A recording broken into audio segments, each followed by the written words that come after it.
Soumya, I'm also starting Facebook Live. Yes, please. Thank you.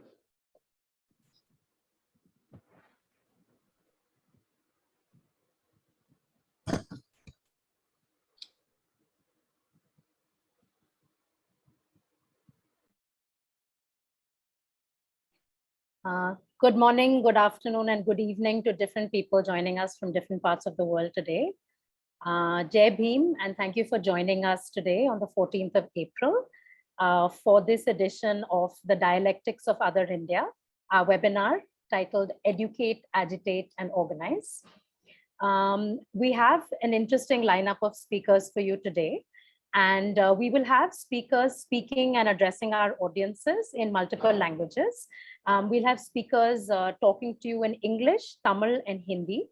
And for those of you who don't understand Hindi and Tamil, some of our colleagues will simultaneously be transcribing whatever is being said in the chat box. We would request all of you to please stay muted while the program is on. In the course of this entire program, you're very welcome to leave questions for us in the chat box. And we have a Q&A session towards the end of this session, where we will be taking these questions and addressing them to specific people in the specific speakers that those are addressed to. Our event is likely to go on for anywhere between 90 to 120 minutes. So we would love it if you could stay with us for the duration of that. To start us off, we're going to begin with a very brief short performance that some of our friends in the Arundhati community have put together for us. Before we begin that, I just wanted to know if Karupasamy has been able to join us, because he was keen to introduce this program for our audience. Stanley, any idea if he's been able to join us? Okay.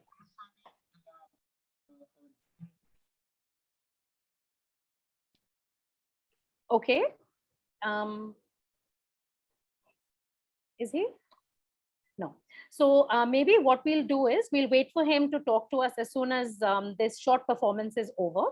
What you're going to watch just now is a 5 or 6 minute video, and the video is essentially the celebration of a community and a culture. We have with us today performers of the Nyandi Melam, which is a kind of drum which is very similar to a kavadi or a karagam traditional drum. This instrument is usually played as a kind of background music as a ceremonial start for any kind of performance. You see this in several dances across South India, and especially in Tamil Nadu. You'll hear this with the performance of a karagatam, which is basically balancing a pot on your head, and this is the musical accompaniment. You hear it with kavadiyatam, you hear it with the poikal kudre dance, and so on. And it's usually played in a large open space, and people traditionally, they just call it melam or kutu. And this is very, very popular among the Arundhati area of South India. You will see a lot of young people performing this today. And these children who have learned this music don't necessarily receive any formal training, but they watch their parents play this and they start playing this at a fairly young age. So we have young people from 5 years onwards in this video who are going to be playing this music from you. All of them study in the Arasarwadi colony, Satur in Virudhunagar district. And you'll see a performance by Pandi, who is in class 2, Vinod, who is in class 9, Selvam, Maria Selvam, Shanmugam, and Karupasamy, all of them are pursuing different senior classes. So without much ado, we're just going to play this for you. And we really hope that you enjoy the start to this by listening to this music. Yes, can he? Karupasamy, ninga pesvala?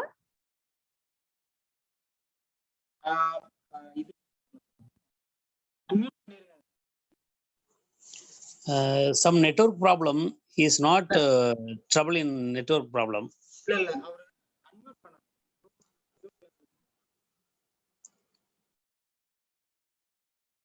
mute button.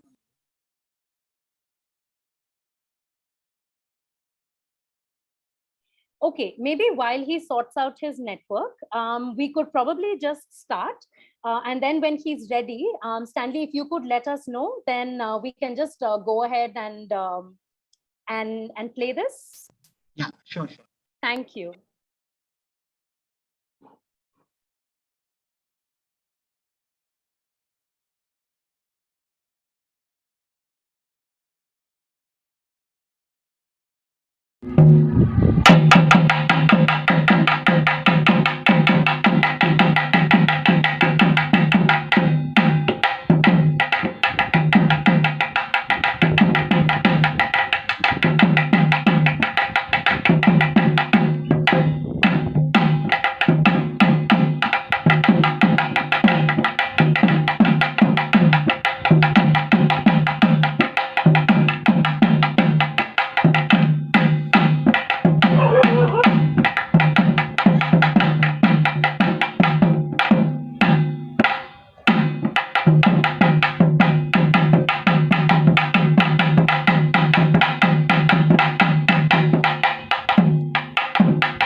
Lovely.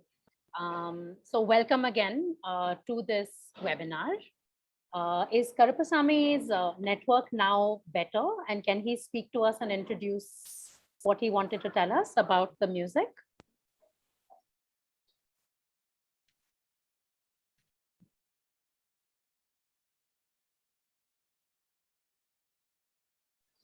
Okay. While we wait for that to happen, in the meanwhile, maybe if I can invite Pradeep to just share some, Pradeep from Praxis, to just share some opening remarks and setting the context for today's webinar. Thank you everyone. Yeah, so I just thought of setting the context for this. This is actually the 25th year of Praxis as well. So on August 14, 1997, Praxis was registered as an organization to promote participatory approaches among the state, civil society, and even market players. 25 years ago, we started from Patna, and then we established our offices in Delhi, Tamil Nadu, and Kerala in India. We believe participation is a political process, and therefore two domains where we started working intensely are that of equity and of governance. We do not represent the people at margins. We just try to co-create spaces for people at margin to represent their own issues.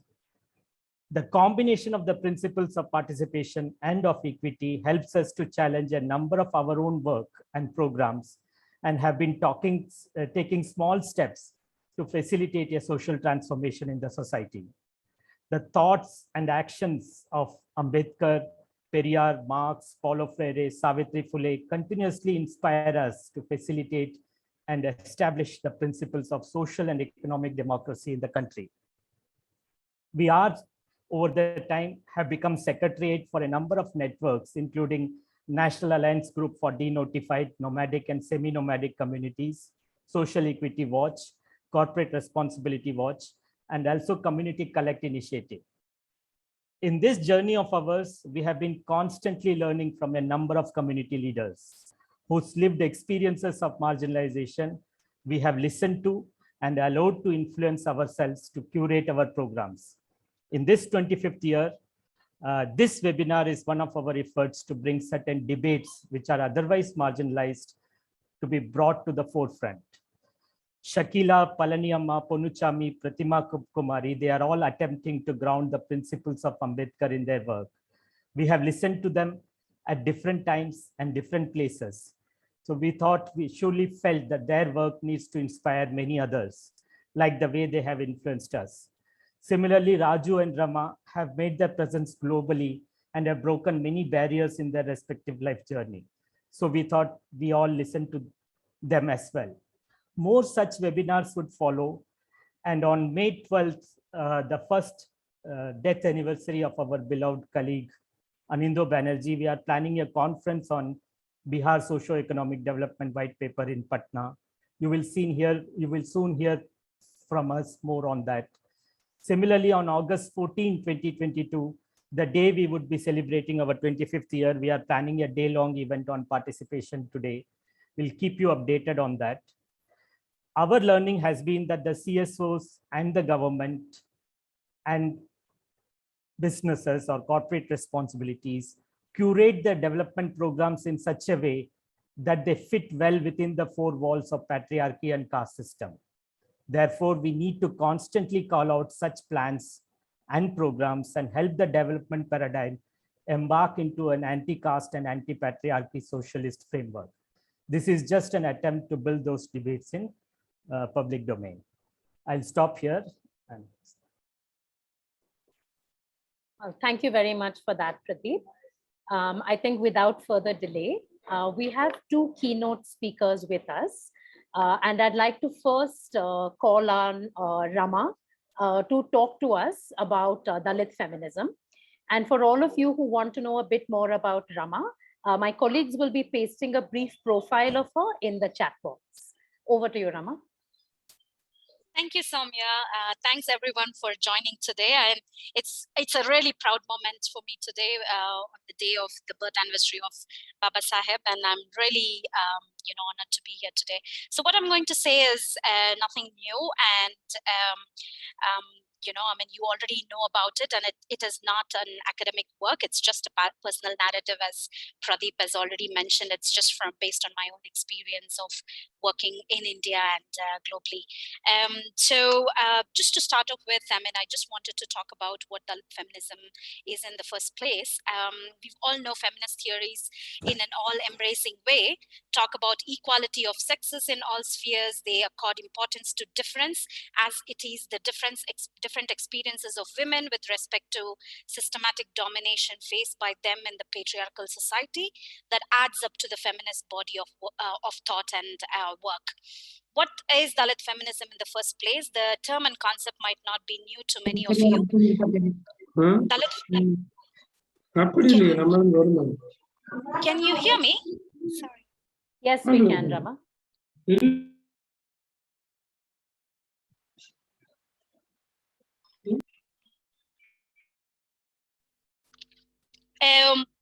The term and concept might not be new to many of you. Dalit feminism is a discourse of discontent, a politics of difference from mainstream Indian upper caste feminism, and it does so by questioning the hegemony of both Indian feminism that claims of speaking for all women and the hegemony of Dalit men claiming to speak for all Dalits. It places emphasis on the triple jeopardy, caste, class, and gender of oppression, and celebrates our unique identity as Dalit women, builds upon our lived experience, our strength, intellect, labor, and resilience. While the caste atrocities continue with impunity in India, Dalit women found their unique voices not just to protest, but actively form allies with other marginalized groups such as OBC community, Adivasis, and Muslim women, Dalit men, and even with Savarna women. Dalit feminists transcended the boundaries to build global solidarity, worked actively on caste in the diaspora, and pushed for transformative change in political, legal, and workforce arenas. Equality Lab, as a Dalit feminist organization based in the US, is one example. And as a Dalit feminist, I am really proud of the work that they do. Dalit women have made huge progress in spite of the unfreedoms they experience. We have explored careers beyond the traditional labor force, including the United Nations, international aid agencies, and development organizations. And my own experience as someone who has led international organizations in conflict zone as a Dalit woman has been very humbling, to say the least. Dalit feminist approach to development emphasizes on diversity, inclusion, and leadership as essential elements for achieving the transformative and sustainable change that we all are dreaming about. Lived experiences and intersectional dimensions of discrimination and inequality are critical in achieving that. As a humanitarian and development leader, I would like to build upon my own experience in the sector, especially on the three critical dimensions. One, first, what it means to have a Dalit feminist approach. Leadership in the sector is still predominantly upper caste Savarna. We all know that, and for decades, Dalit women have been either beneficiaries or just working at the lowest rung within the hierarchy within the sector. This needs to change, and in order to bring the anti-caste lens into the bigger development debates and decision-making within and outside the organizations. Similarly, lived experiences have a lot of value, absence of which is hampering the actual sustainable development.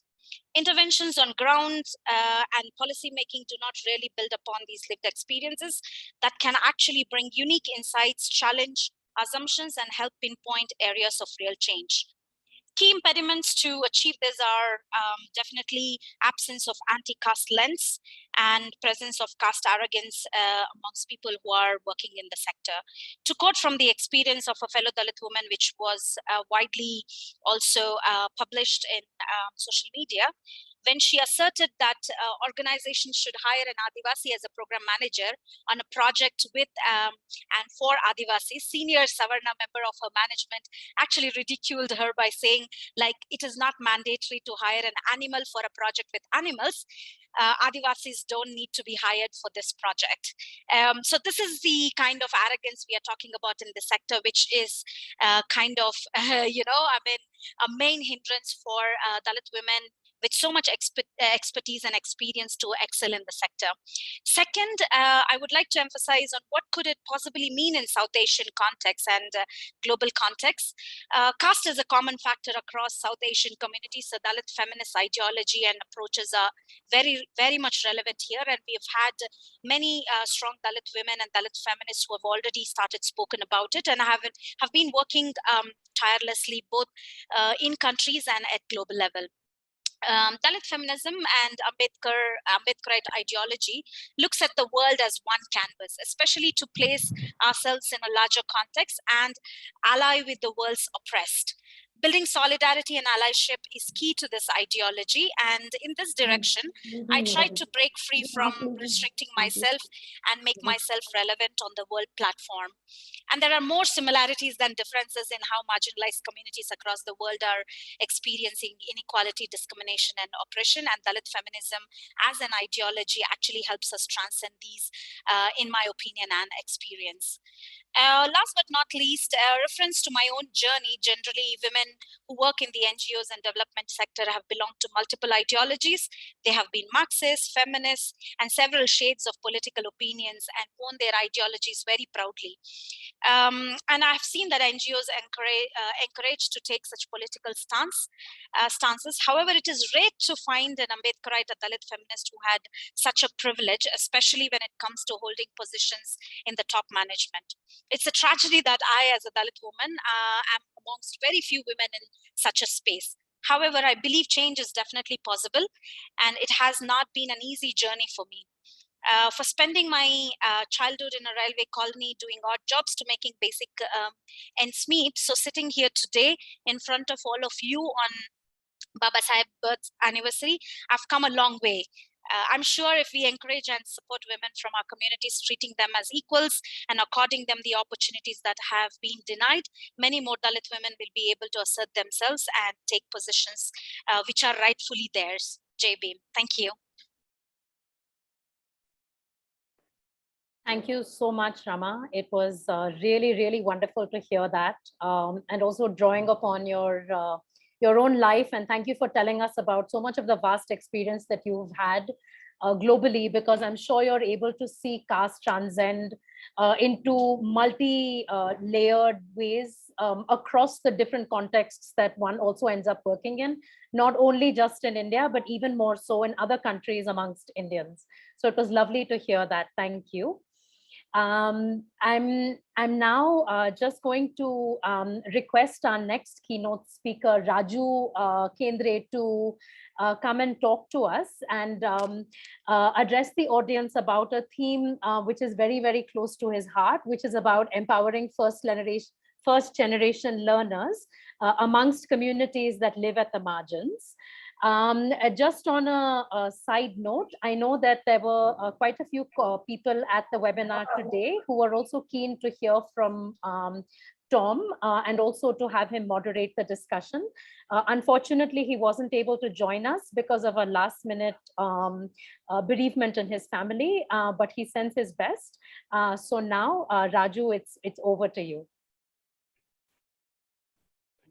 Thank you. Sorry, Raju, just before you begin, as I mentioned, some of our colleagues will not be speaking in English. Raju will be addressing the audience in Hindi, and our colleagues will be transcribing what he's saying in the chat box. Thanks. Okay, I will try in English. Sorry, I am not Hindi के लिए मैं इतना positive नहीं हूँ, but मुझे आता नहीं English इतना कॉन्फिडेंटली, इसलिए sorry for that. Can I share my PPT? जी Raju. Okay, so I have problem with my articulation also, and though I am in London, but I will try to explain through my PPT. But host disable participant screen sharing, say. Raju, you're the co-host now, so you can share it, no problem. Okay, but okay, I think there's problem. I can't share without my laptop is new. Can I share with you, or I will talk on here from मैं यहाँ से बात कर लेता हूँ. बिल्कुल, जैसे भी comfortable लगे राजू. या आप email भी भेज सकते हैं. If you want, others can speak and then you join. You want to join? Okay, हाँ, please. सर मैं आपके साथ share करता हूँ. ठीक है. So we'll just make a quick change in the sequence then. So while Raju just sends across his presentation and we're able to present it for the rest of us, maybe we could just invite our next speaker to come and talk to us. Our next speaker is Palani Amma. She will be talking to us about the theme of the Arundhatiyars in the garment sector and how caste operates in this context. She will be speaking to us in Tamil, and my colleague Gitanjali will be transcribing whatever she's saying in the chat box. Thanks, Palani Amma. Thank you so much. என்னுடைய பேர் பழனி அம்மாள். நான் ஒரு human rights activist. Past 15 years இந்த மனித உரிமை தளத்தில் work பண்ணிட்டு இருக்கேன். ஆக்சுவலி இன்றைய சாதிய கட்டமைப்பின் மிக அடித்தளத்தில் உள்ளது வந்து அருந்ததியர் கம்யூனிட்டி தான். எல்லாரும் அறிந்த விஷயங்கள். ஆக்சுவலி சாதிய பாகுபாடுகள் நிறைய சாதி ரீதியாக நிறைய இருந்தாலும் கூட அருந்ததியர் மக்கள் இன்று வரை அந்த படிநிலையை தாண்டி ஒரு அடுத்த நிலையை நோக்கி பயணிக்கக்கூடிய அளவுக்கான ஒரு முன்னேற்றம் என்பது மிக மிக ஒரு சொற்பமாகவே இன்னைக்கு நடந்துகிட்டு இருக்கு. நான் வந்து கார்மெண்ட் செக்டர்ஸ்ல garment and spinning mill, textiles mills பகுதிகளில் ஒர்க் பண்ற தொழிலாளர்கள் மத்தியில வேலை பார்த்துட்டு இருக்கேன். ஸோ அங்க அதாவது ஒரு காலகட்டத்துல கோயம்புத்தூர், ஈரோடு, திருச்செங்கோடு பகுதிகள் எல்லாம் பாத்தீங்கன்னா சாதிய வன்முறைகள் என்பது மிக மோசமான அளவு இன்னைக்கு இருந்துகிட்டு தான் இருக்கு. கொங்கு மண்டலம் அப்படின்னு எடுத்துக்கிட்டாலே அது அருந்ததியர்கள் அதிகமாக வாழக்கூடிய பகுதி தான் கொங்கு மண்டலம். கவுண்டர்ஸும் அருந்ததியர்களும் அதிகமாக வாழக்கூடிய பகுதி. இங்கே அருந்ததியர்கள் அதிகமாக இருந்தாலும் கூட மிகவும் பின்தங்கிய, அதாவது மிகவும் தாழ்த்தப்பட்ட, மிகவும் ஒடுக்கப்பட்ட சமூகமாகத்தான் இன்னைக்கு வந்து இருக்காங்க. மக்கள் தொகையில் ஓரளவுக்கு அதிகமாக இருந்தாலும் இன்னைக்கும் அது பின்தங்கிய ஒரு சமூகமாகத்தான் இன்னைக்கு இருந்துகிட்டு இருக்கு. ஸோ ஒரு கட்டத்துல பஞ்சு மில்லுகள், அதே மாதிரி டெக்ஸ்டைல்ஸ் அண்ட் கார்மெண்ட் செக்டர்ஸ்ல எல்லாம் அதிகமாக தலித் மக்கள் யாருமே பங்கெடுக்கிறது கிடையாது. அதிகமாக யாரும் அங்க போய் வேலை செய்ய முடியாது. அப்படியே வேலை செய்தாலும் பாத்ரூம் கிளீன் பண்றது, கூட்டி பெருக்கிற இந்த வேலைகளை மட்டும்தான் அவங்களை பயன்படுத்துவாங்க. ஆனால் தலித் மக்கள், கொங்கு மண்டலத்தை சேர்ந்த தலித் மக்கள் அனைவருமே முக்கால்வாசி விவசாயத்தை நோக்கிதான், விவசாய பணிகளை தான் அதிகமாக, விவசாய கூலிகளாக அதிகமாக இருந்தாங்க. இங்கே சாதிய ஒடுக்குமுறைகளும் வன்முறைகளும் அதிகமாக இருக்கும். சமீபத்துல கோகுல்ராஜ் வழக்கு கூட பாப்பா மோகன் வின் பண்ணி இருக்கிற விஷயம் உங்களுக்கு எல்லாருக்குமே தெரியும். சாதின்ற அடிப்படையில் நடக்கக்கூடிய ஆணவ கொலை இன்றைய மற்ற சமூகத்தை கூட ஏற்றுக்கொள்ளும் அளவிற்கு அருந்ததியர் மக்களை ஏற்றுக்கொள்வதற்கு தயாராக இல்லை எல்லா பகுதிகளிலுமே.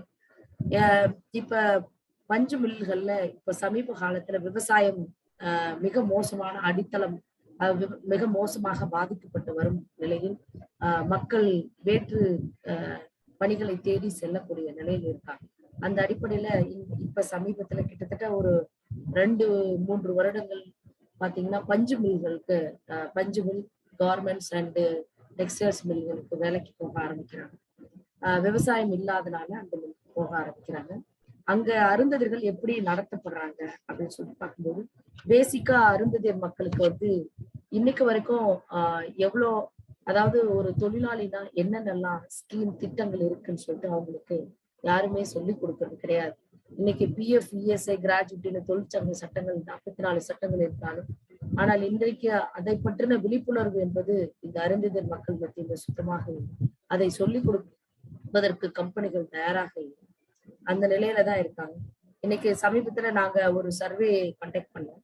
அந்த சர்வேல பார்க்கும்பொழுது ஆக்சுவலி ஒரு கிராமத்துல இருந்து குறைஞ்சபட்சம் ஒரு 10 பேர் அந்த கிராமத்தை ஸ்பின்னிங் மில்லுக்கோ, டெக்ஸ்டைல்ஸ்க்கோ, கார்மெண்ட்ஸ்க்கோ போறாங்க அப்படின்னு சொன்னா அவங்களுடைய நிலையை நாம் ஆய்வு செய்யும் போது கிட்டத்தட்ட அதாவது சாதாரண கீழ்நிலை ஒர்க்குன்னு சொல்லுவாங்க.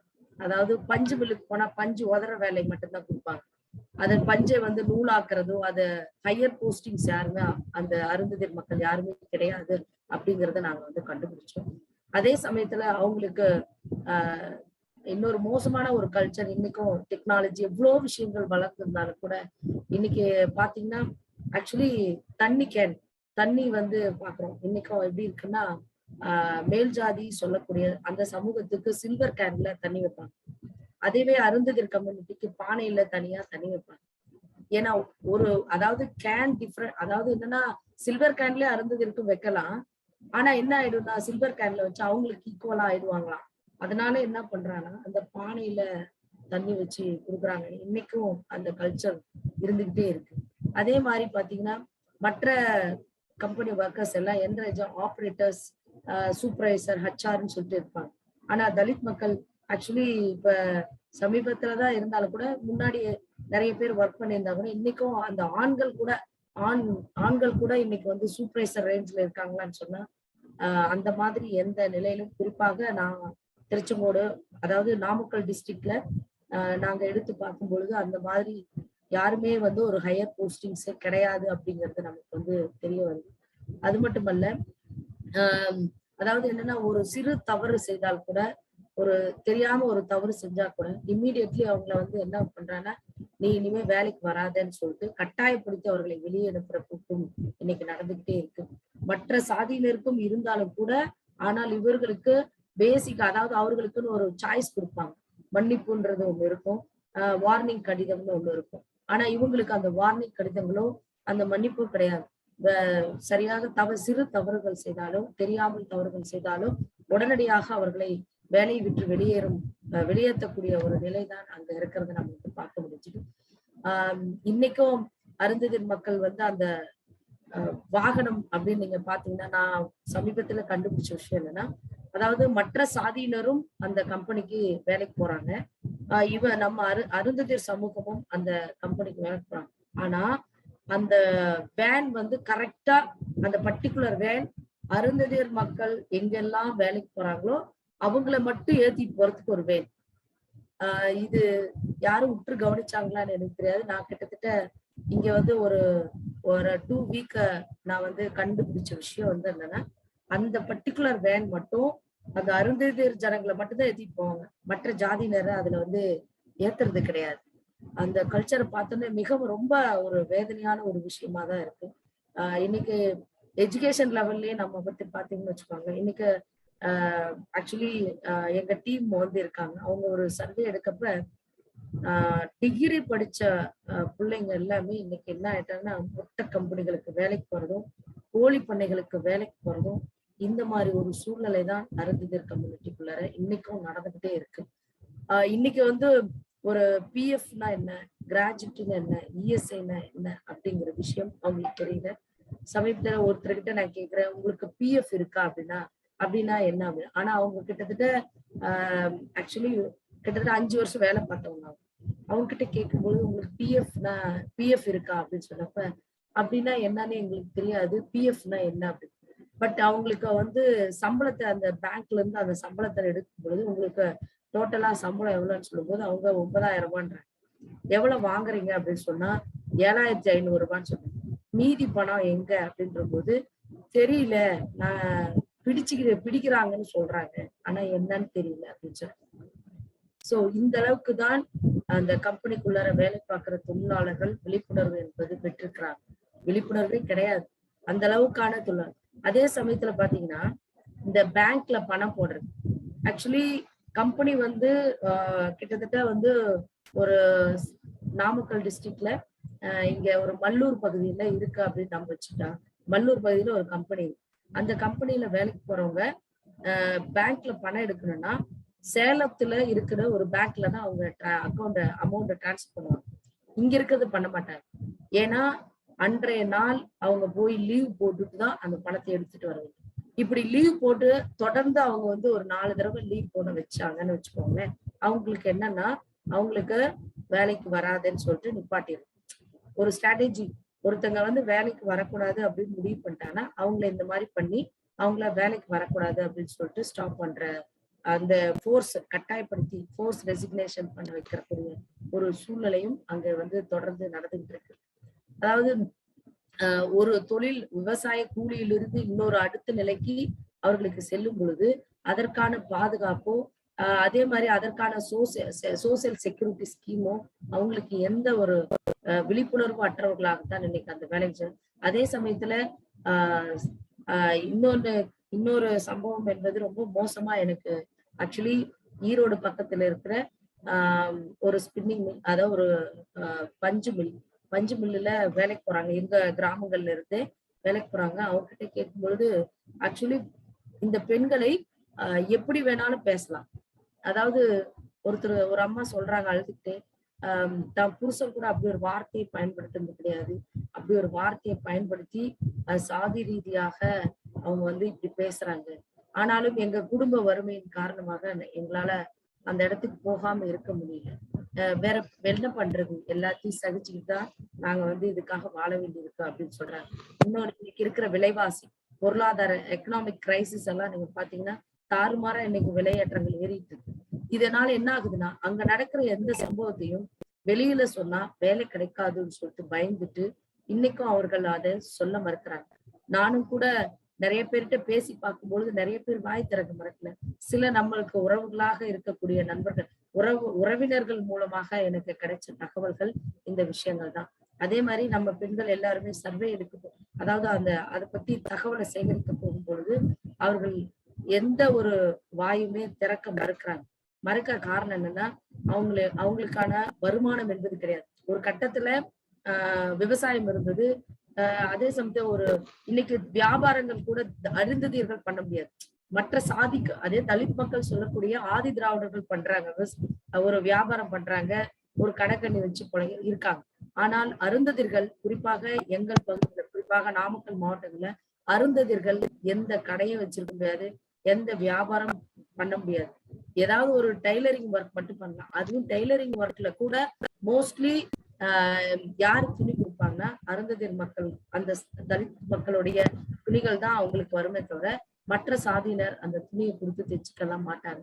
சோ இன்னைக்குமே டெக்னாலஜி இவ்வளவு தூரம் வளர்ந்திருக்க கூட இன்னைக்கும் அருந்ததியர் மக்கள் மிகவும் ஒடுக்கப்பட்ட மக்களாகத்தான் இன்னைக்கும் நடத்தப்படுறாங்க. படித்திருந்தாலும் கூட நல்லா படிச்சு ஒரு நல்ல வேலைக்கு போயிருந்தா கூட அவர்கள் கிராமத்திற்கு, இப்ப நான் சென்னையில இருக்கேன் அப்படின்னு சொன்னா சென்னையில வந்து பெருசா எனக்கு சாதி யாரும் பார்க்க போறது. அதுவே நான் என்னுடைய கிராமத்துக்கு நான் போகும் பொழுது என்னை பார்க்கும் விதம் என்பது ஒரு வித்தியாசமாகத்தான் இன்னைக்குமே இருந்துகிட்டு இருக்கு. அந்த மாற்றம் என்பது படித்திருந்தாலும் எந்த பெரிய உத்தியோகத்தில் இருந்தாலும் கூட அந்த கிராமத்துக்குன்னு சொல்லிட்டு போகும் பொழுது அவர்களுக்கான பார்வை, மற்றவர்களுடைய பார்வை என்பது அருந்ததியர் அப்படிங்கிற தாழ்த்தப்பட்டவர்கள் அப்படிங்கிற ஒரு பார்வையில தான் பார்க்கப்படக்கூடிய ஒரு மோசமான நிலை தொடர்ந்துகிட்டு இருக்கு. இதை நாம் வந்து நாங்க இப்ப எடுத்திருக்கிற முயற்சி என்னன்னா, நாங்க முழுமையாக இந்த முயற்சி எடுத்திருக்கோம். அதுக்கு பிராக்டிஸ் பிரதீப் சார் அண்ட் ஸ்டாண்டி சார் ரொம்ப மிகப்பெரிய ஒரு ஹெல்ப் எங்களுக்கு என்கரேஜ் பண்ணிக்கிட்டே இருக்கிறாங்க. காரணம் என்னன்னா, இதில் நிச்சயமாக மாற்றத்தை கொண்டு வர வேண்டும்ன்றதுல நாங்க மிக முக்கியமா தீவிரமா வேலை பார்த்துட்டு இருக்கோம். நிறைய அருந்ததியர் சமூகம் எங்கெல்லாம் வேலைக்கு கார்மெண்ட்ஸும் மற்ற கம்பெனிகளுக்கு வேலை செய்கிறார்களோ அவர்களுக்கான பயிற்சிகள் மூலமாக இந்த தொழிலாளர் சட்டங்களை பற்றியும் தொழிலாளர்களுடைய திட்டங்களை பற்றியும் கற்றுக் கொடுப்பது எங்களுடைய அம்பேத்கர் சொன்ன மாதிரி கற்பி ஒன்று சேர் போராடுன்ற மாதிரி இன்றைக்கு நாங்கள் அருந்ததியர் மக்களை ஒன்றிணைத்து அவர்களுக்கு கற்பிக்கும் பணிகளை நாங்க வந்து தொடர்ந்து செஞ்சிட்டு இருக்கிறோம். இந்த மாதிரி நிறைய அமைப்புகள் எடுத்து பண்ணினாலும் கூட இன்றைக்கும் சமூக அளவிலே தொழிலாளர், அதாவது மாற்றம், அதாவது ஒரு விவசாய வேலை செய்து கொண்டிருந்தவர்கள் சாதி ரீதியாக ஒடுக்கப்பட்டு விவசாயம் அழிந்த பிறகு மீண்டும் இன்னொரு அதே விவசாயியோடைய கம்பெனில தான் இன்னைக்கு வேலைக்கு போறாங்க, கூலி வேலைக்கு போறாங்க.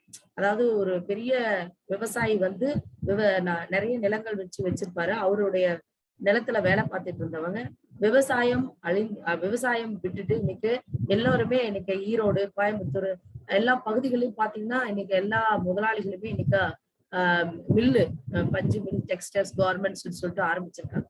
இந்த தலித் மக்கள் எல்லோருமே இன்னைக்கு மறுபடியும் அவர்களுக்கு தான் போறாங்க. அங்க போய் ஒரு மாற்றம் ஏற்படும் நம்ம எதிர்பார்க்க முடியாது. ஏன்னா இங்க சாதி பார்த்தாரே நபர் தான் இங்கேயும் இருக்கிறார். மாற்றம் என்பது நிச்சயமாக இவர்களிடத்தில் வருவதற்கான வாய்ப்புகள் இல்லை.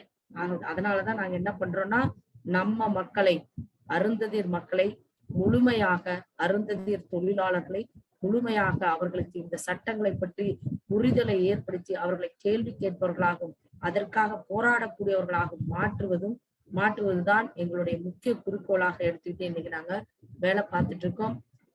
நிச்சயமாக இந்த மாற்றம் என்பது நிகழும். இந்த அருந்ததியர் சமூகம் அடுத்த நிலையை நோக்கி பயணிக்கக்கூடிய அளவுக்கு நிச்சயமாக நாங்கள் செயல்படுவோம். அருந்ததியர் கம்யூனிட்டி என்பது படிப்படியாக இன்னைக்கு கல்வி நிலையில் ஓரளவுக்கு உயர்ந்திருந்தாலும் ஆனாலும் இன்னும் மேலும் உயர வேண்டிய, அவர்களுக்கு அதிகமாக தெரிய வேண்டிய விஷயங்கள் நிறைய இருக்கு.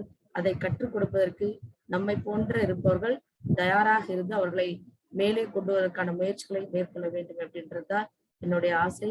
Thank you so much. Thank you very much. ரொம்ப நன்றி பழனி அம்மாள்.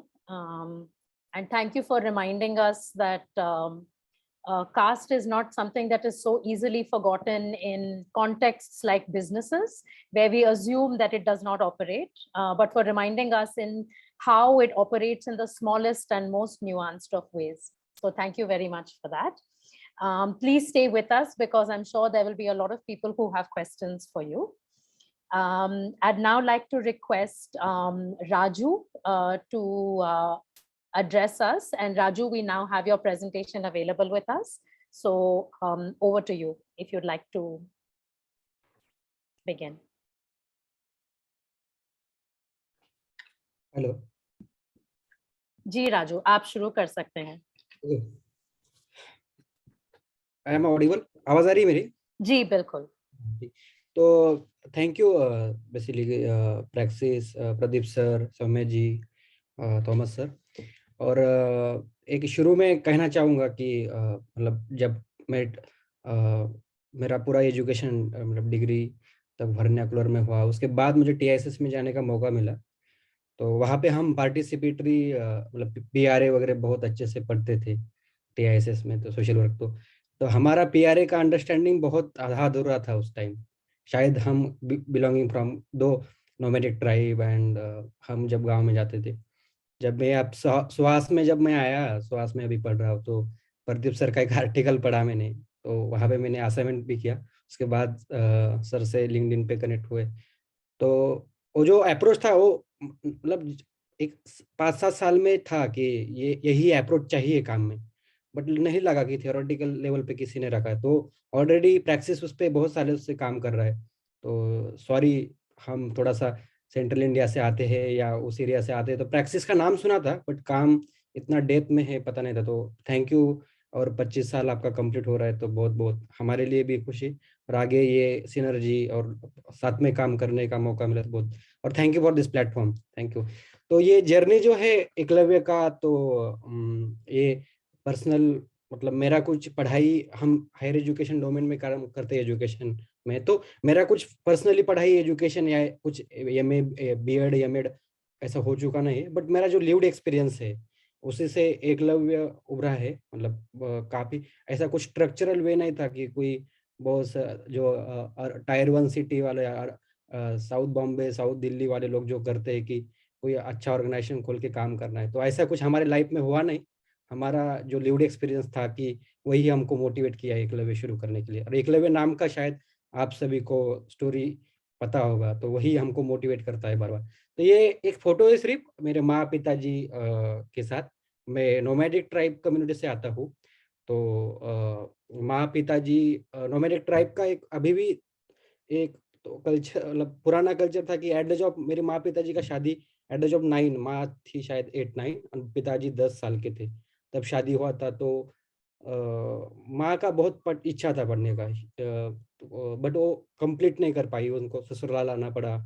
तो दोनों भी पिताजी 3 कक्षा तक पढ़े, माताजी 4थी कक्षा का, बट दोनों ने हमको, दोनों भाइयों को पढ़ाने का जिक्र रखा. मतलब ये बहुत उनका जितना अंडरस्टैंडिंग था उन्होंने बचपन से हमको प्राइमरी स्कूलिंग होगा, उसके बाद डिस्ट्रिक्ट लेवल पे भेजने का कोशिश किया। तो ये मेरे माँ पिताजी है, तो ये हमारे कोहर्ट में मुझे जितना लगता है स्पीकर को, और अपने इतना रिच कम्युनिटी स्पीकर में भी, तो सबका हमारा कम ज़्यादा एक्सपीरियंस यही है कि जिस गांव से आता है, साउथ में थोड़ा सा अलग कल्चरल पर्सपेक्टिव होगा, बट हमारा experience as a coming from mohalla, Dalit मोहल्ला और स्लम एरिया और गांव, तो सबका साथ ये कि मुझे मेरा इतना अलग नहीं है।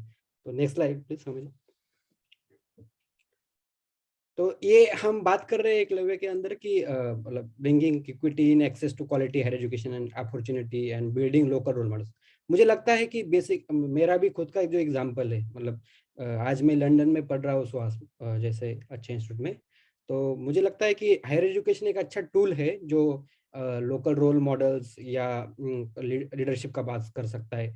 और जैसा कि शुरू में बात हुआ कि इवन रमा मैम ने बात किया कि जो लीडरशिप का बात है, या कौन आज के मूवमेंट या ऑर्गेनाइजेशन या डेवलपमेंट सेक्टर या मीडिया इवन लॉ, कौन सा भी जो मानवीय अंग से रिलेटेड सेक्टर है वो कौन लीड कर रहा है, तो जिनके पास एक सोशियो इकोनॉमिक कल्चरल कैपिटल जो बोलते हैं वही लीड कर रहा है।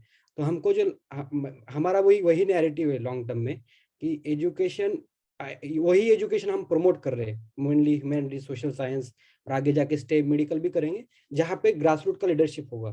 तो इसीलिए हम क्वालिटी हायर एजुकेशन का बात कर रहे हैं।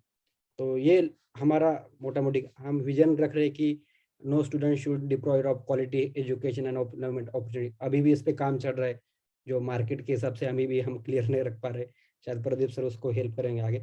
मिशन है हमारा इम्पैक्ट, अभी 5000 फर्स्ट जनरेशन लर्नर है जो 2025 तक हम अभी शिवनी स्कॉलरशिप और थोड़ा फोर्ब्स का रिकग्निशन मिलने के बाद कोई कॉन्फिडेंस आया है कि ये काम हम थोड़ा स्केल अप कर सकते हैं सेंट्रल इंडिया में और ट्राइबल और रूरल एरिया में। और ये प्रॉब्लम है आप सभी को, मतलब ये थोड़ा डाटा जो लेफ्ट हैंड साइड में कि कुछ APW के आर्टिकल या गवर्नमेंट का डाटा भी बताता है, जैसा all India survey of higher education है, गवर्नमेंट का डाटा ही है। मैं यहाँ पे भी हायर एजुकेशन इनइक्वालिटी पे थोड़ा बहुत रिसर्च कर रहा हूँ, तो उसमें भी जो सेंट्रल इंडिया वाला बेल्ट है हम जो जहाँ पे काम कर रहे हैं, मेनली हम महाराष्ट्र का पार्ट आते हैं, तब भी विदर्भ जो रीजन है या मराठवाड़ा है या मध्य प्रदेश में गोंडवाना है, छत्तीसगढ़, झारखंड, उड़ीसा का नोआपाड़ा और ये रीजन जो है, वहाँ पे हायर एजुकेशन का बहुत गैप है।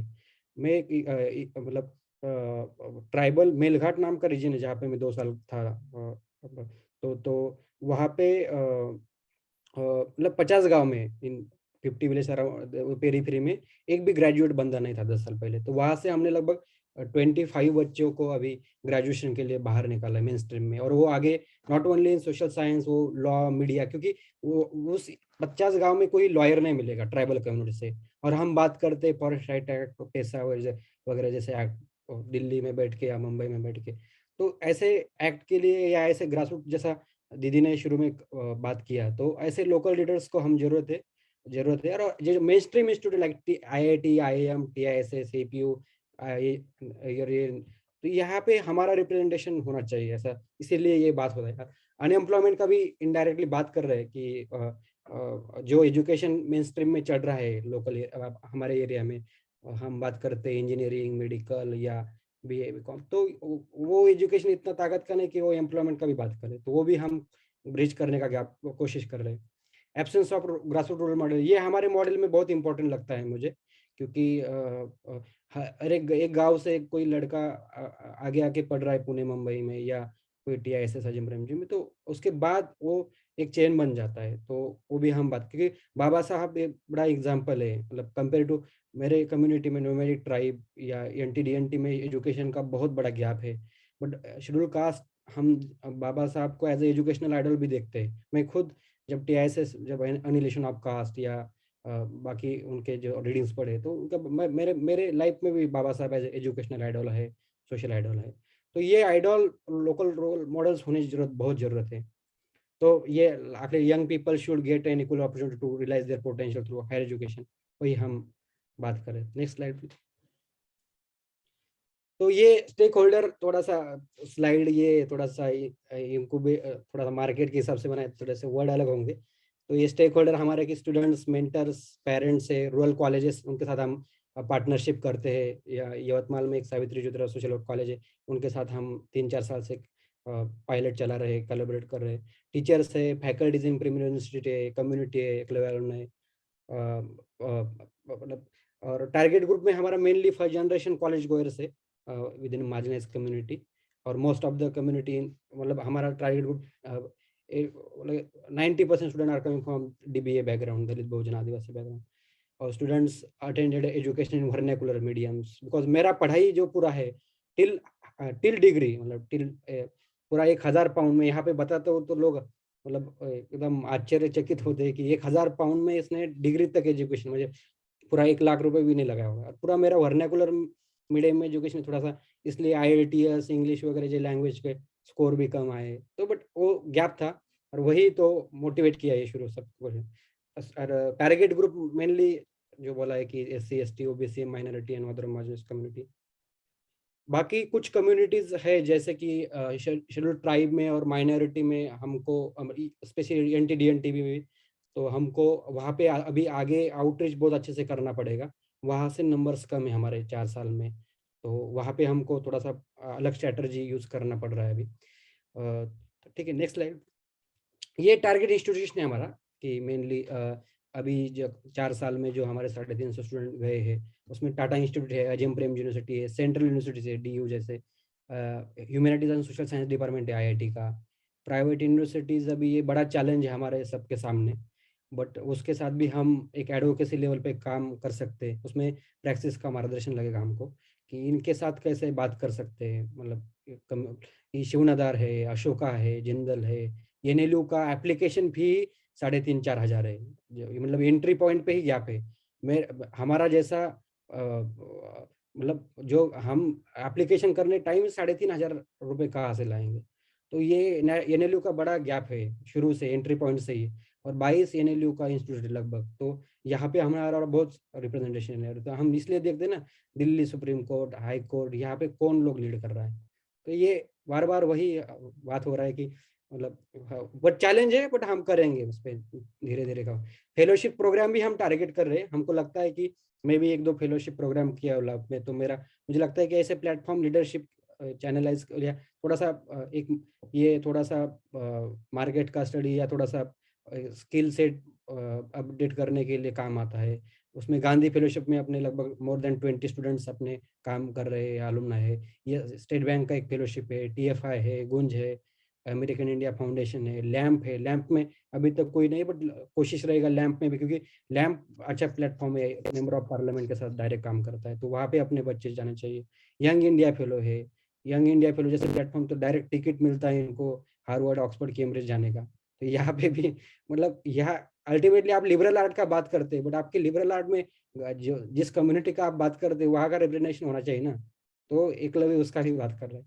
एस्पिरेशनल फेलोशिप में हमारे बच्चे, ये नेक्स्ट टारगेट इसका मैं आखिरी में आज मैं प्राउडली अनाउंस भी किया हूँ, सर को भी शेयर किया हूँ कि हम ग्लोबल स्कॉलर प्रोग्राम, ये PPT थोड़ा 2 हफ्ते पहले, बट लास्ट में एक मैंने स्लाइड रखा है, ये हमारा अभी ग्लोबल स्कॉलर प्रोग्राम है, एकलव्य ग्लोबल स्कॉलर। उसको नाम भी हमने मेंटरशिप ने रखा, स्कॉलर रखा है, क्योंकि स्कॉलर्स में जो ये होता है, इमोशंस होता है या कॉन्फिडेंस होता है, वो अलग होता है, इसलिए नाम भी उसका एकलव्य ग्लोबल स्कॉलर प्रोग्राम रखा है। और मुझे लगता है कि जो गवर्नमेंट के स्कॉलरशिप है NOS, उनमें वो रिकॉग्निशन आना चाहिए, क्योंकि हमारे बच्चों को, हमारे फर्स्ट जनरेशन लर्नर या मार्जिनाइज्ड कम्युनिटी को एज ए स्कॉलर ऐसे प्लेटफॉर्म मिलेंगे तो वो कॉन्फिडेंटली सामना कर सकते हैं। हाँ, कुछ सॉफ्ट स्किल का दिक्कत हो सकता है, बट उनके प्लस पॉइंट है, जो लिव्ड एक्सपीरियंस है वो बहुत मायने रखता है। हम हमारे एकलव्य के मॉडल में हम टारगेट कर रहे हैं, EV लीग है, UK US पे कुछ पार्टनरशिप भी की है, इक्विटी पॉलिसी एजुकेशन, सूरज एंगड़े हमारे दोस्त है, उनके एक EP नाम का ग्रुप है, ऑक्सफोर्ड कैम्ब्रिज का एक ग्रुप है, प्रोजेक्ट एडू एक्सेस, उनके साथ भी हम कोलैबोरेट कर रहे हैं। इसमें कोशिश रहेगा टॉप की 300 QS रैंकिंग, क्योंकि उनमें ज़्यादा स्कॉलरशिप्स होता है, तो वो टारगेट स्कॉलरशिप प्रोग्राम में खुद यहाँ पे शिवनिंग स्कॉलरशिप पे हो। शिवनिंग स्कॉलरशिप में भी बहुत EDI जो इक्विटी, डाइवर्सिटी, इंक्लूसिव की वो धीरे कोशिश कर रहे थे हमको, और उसमें कंट्रीब्यूशन देना पड़ेगा। कॉमनवेल्थ है, फुलब्राइट है, डाड है, इरास्मस है।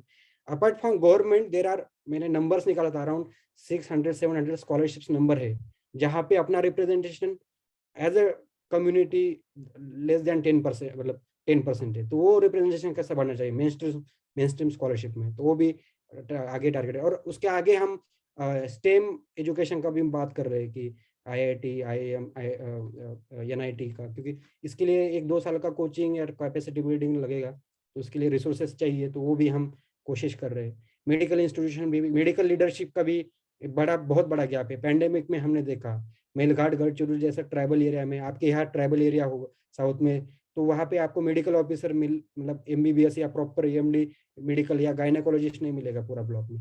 तो हमारे ग्रासरूट से मेडिकल लीडरशिप भी होना चाहिए, हमको लगता है। Next slide. ये हमारा मेनली सॉल्यूशन है। आउटरीच करते हैं हम, 1 डे वर्कशॉप्स करते हैं। अभी 3 जनवरी सावित्री माई की जयंती के दिन हमने 1 डे वर्कशॉप्स अनाउंस किए थे। उसके बाद 2 महीना हमने 1 डे वर्कशॉप्स किए, तो लगभग 40 1 डे वर्कशॉप्स के थ्रू हम लगभग 5000 स्टूडेंट तो डायरेक्टली, नॉट वर्चुअली, हम बिलीव करते कि इन पर्सन ट्रेनिंग होगा, क्योंकि हम जिस बैकग्राउंड से आते हैं वहाँ पे बहुत एक गैप होता है। तो हम जहाँ जिस एरिया हम टारगेट कर रहे हैं वहाँ पे नेटवर्क, डिजिटल एक्सेस का भी बहुत दिक्कत है, तो वहाँ पे इन पर्सन हम आउटरीच अवेयरनेस प्रोग्राम करते हैं। उसके बाद फिर रेसिडेंशियल वर्कशॉप्स करते हैं, जो अभी महात्मा फुले जयंती के दिन हमने अनाउंस किया है, तो उसके अभी 6-7 वर्कशॉप्स होंगे। तो उसके माध्यम से हम इन रेसिडेंशियल वर्कशॉप करते हैं 3-3, 4-4 दिन के। उसमें लॉ, मीडिया, डेवलपमेंट स्टडीज, बहुत जितने सारे अपॉर्चुनिटीज है हायर एजुकेशन में ट्रेडिशनल छोड़ के, तो उसमें हम अवेयरनेस करते हैं। और उसके बाद फिर पूरा मेंटरिंग और हैंड होल्डिंग 3-4 महीने का एक रेसिडेंशियल कोर्स चलता है यवतमाल में, या उधर वर्धा में अनूप सर बहुत अच्छा काम कर रहे हैं, वो भी हमारा इंस्पिरेशन है। तो ऐसे ही मतलब यवतमाल में हम प्रॉपरली एक 3 महीने का रेसिडेंशियल कोर्स चलाते। अभी तक हमने पोस्ट ग्रेजुएशन पे ज्यादा फोकस किया। आगे का हमारा रणनीति रहेगा 10-12 के बाद अंडर ग्रेड पे बहुत सारे अपॉर्चुनिटीज है इंडिया में, तो वो टैप करने का। और उसके बाद फिर उसमें से कुछ बच्चे ग्लोबल लीडर भी बन सकते हैं, ग्लोबल अपॉर्चुनिटी, मतलब इवन मैं देखता हूँ कि अगले 5 साल में सेंट्रल इंडिया से या अपने ट्राइबल कम्युनिटी से एक रोड स्कॉलर भी होना चाहिए, तो वो भी हमारा एक सपना है। मतलब एक बट उस पर भी उस तरीके से हम सोच रहे, काम कर रहे। ये मेंटरिंग और हैंड होल्डिंग में हम बहुत ये ध्यान रखते हैं कि 1-to-1 मेंटरिंग, और मेंटर्स भी लिव्ड एक्सपीरियंस वाला बैकग्राउंड से रहेगा, या DBA अपने कम्युनिटी से बैकग्राउंड रहेगा, क्योंकि वो सोशल इमोशनल कल्चरल गैप नहीं होना चाहिए मेंटरिंग में। तो 1-to-1 मेंटरिंग में बहुत ध्यान देते हैं हम। प्रॉपर 3-4 महीने का मेंटरिंग होता है। और ये अंडरग्रेड के बच्चे, उनके साथ हम 12th के बाद ग्रेजुएशन तक 3 साल तक मिनिमम उनके साथ कंटिन्यू प्रोग्राम चलाने वाले, वो भी हमारा आगे का प्लान है, मतलब कंटिन्यू। ये मेनली जर्नी होता है कि अवेयरनेस होता है, ऑनबोर्डिंग, मेंटरिंग, ट्रेनिंग, फिर एप्लीकेशन होती है यूनिवर्सिटी पे, एग्जाम, उनका जो रिजल्ट, स्कॉलरशिप के लिए भी हम कोशिश करते हैं, नॉट ओनली कि सिर्फ एडमिशन हो गए, कि स्कॉलरशिप या उनके बाकी चीज़ों के लिए भी हम अलग अलग ऑर्गेनाइजेशन के साथ टाइप कर रहे हैं। एकेडमिक चैलेंजेस में अभी वो भी हमारे पास अब तक रिसोर्सेज नहीं थे, पर हम रिसर्च कोर्सेज डिज़ाइन कर रहे हैं, या इंग्लिश लैंग्वेज का सपोर्ट दे रहे हैं। करियर कैपेसिटी बिल्डिंग का भी अभी प्रोग्राम शुरू का है, मतलब कि जहाँ पे हम उनका प्लेसमेंट हो, उनका लाइवलीहुड का भी बात हो। और अलुमनाई मेंटर, वही स्टूडेंट जो आता है वही आगे जाके मेंटर बनेगा एक लेवल। या कुछ लोग तो हमारे को फाउंडिंग टीम में भी है। स्मिता जो हमारी पहले बैच के स्टूडेंट है, वो आज co-founder, coming from nomadic tribe community. Aakash schedule caste community से आते हैं, वो को फाउंडर है। उनका भी journey as a student to as volunteer and as co-founder है एज ऑर्गेनाइजेशन। प्रशांत है, मेरे साथ TISS में थे, वो आज को फाउंडर है। तो हम लीडरशिप रोल में भी पूरा ऑर्गेनाइजेशन में एक लेवल में हमारा वो इथिक्स मॉरल या हमारा जो वो तय है कि हम लीडरशिप भी उन्हीं लोगों को डिसेंट्रलाइज करेंगे, या सेकंड लाइन लीडरशिप भी हमारी वही है कि जो लिव्ड एक्सपीरियंस से या कम्युनिटी से आते हैं। तो मतलब हमारे मॉडल में स्टूडेंट और वॉलंटियर वही आज को फाउंडिंग और फाउंडिंग टीम में है। Next slide please. ये इम्पैक्ट मतलब कुछ स्टूडेंट, मतलब जितने कि अभी 4 साल में हम 350 स्टूडेंट के साथ काम किए, जिसमें अंडर ग्रेड, पोस्ट ग्रेड और अलग अलग फेलोशिप प्रोग्राम में बच्चे गए हैं नेशनल स्टेट प्लेटफॉर्म पे। और ये खुशी की बात है, आफ्टर शेवनिंग और फोर्ब्स हम उन लोगों में से नहीं है, मतलब मैं ये नहीं बोल रहा हूँ क्रेडिट, हमको जितना प्लेटफॉर्म मिलेगा ग्लोबली नेशनली उतना उसको हम डिकॉलोनाइज करेंगे।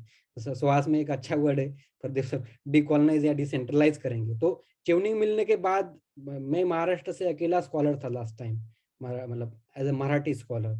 तो बट अभी लास्ट मतलब अकेला था सिंगल, वो भी कम्युनिटी से।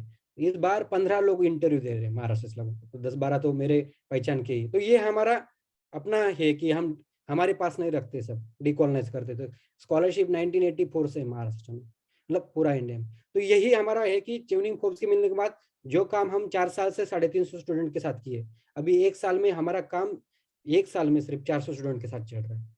तो ये और ताकत से बढ़ता रहेगा, जितना अपना कम्युनिटी का सपोर्ट या बाकी अच्छे जितने ऐसे ग्लोबल प्लेटफॉर्म मिलेंगे उनको सबको हम डिकॉलोनाइज डिसेंट्रलाइज करेंगे।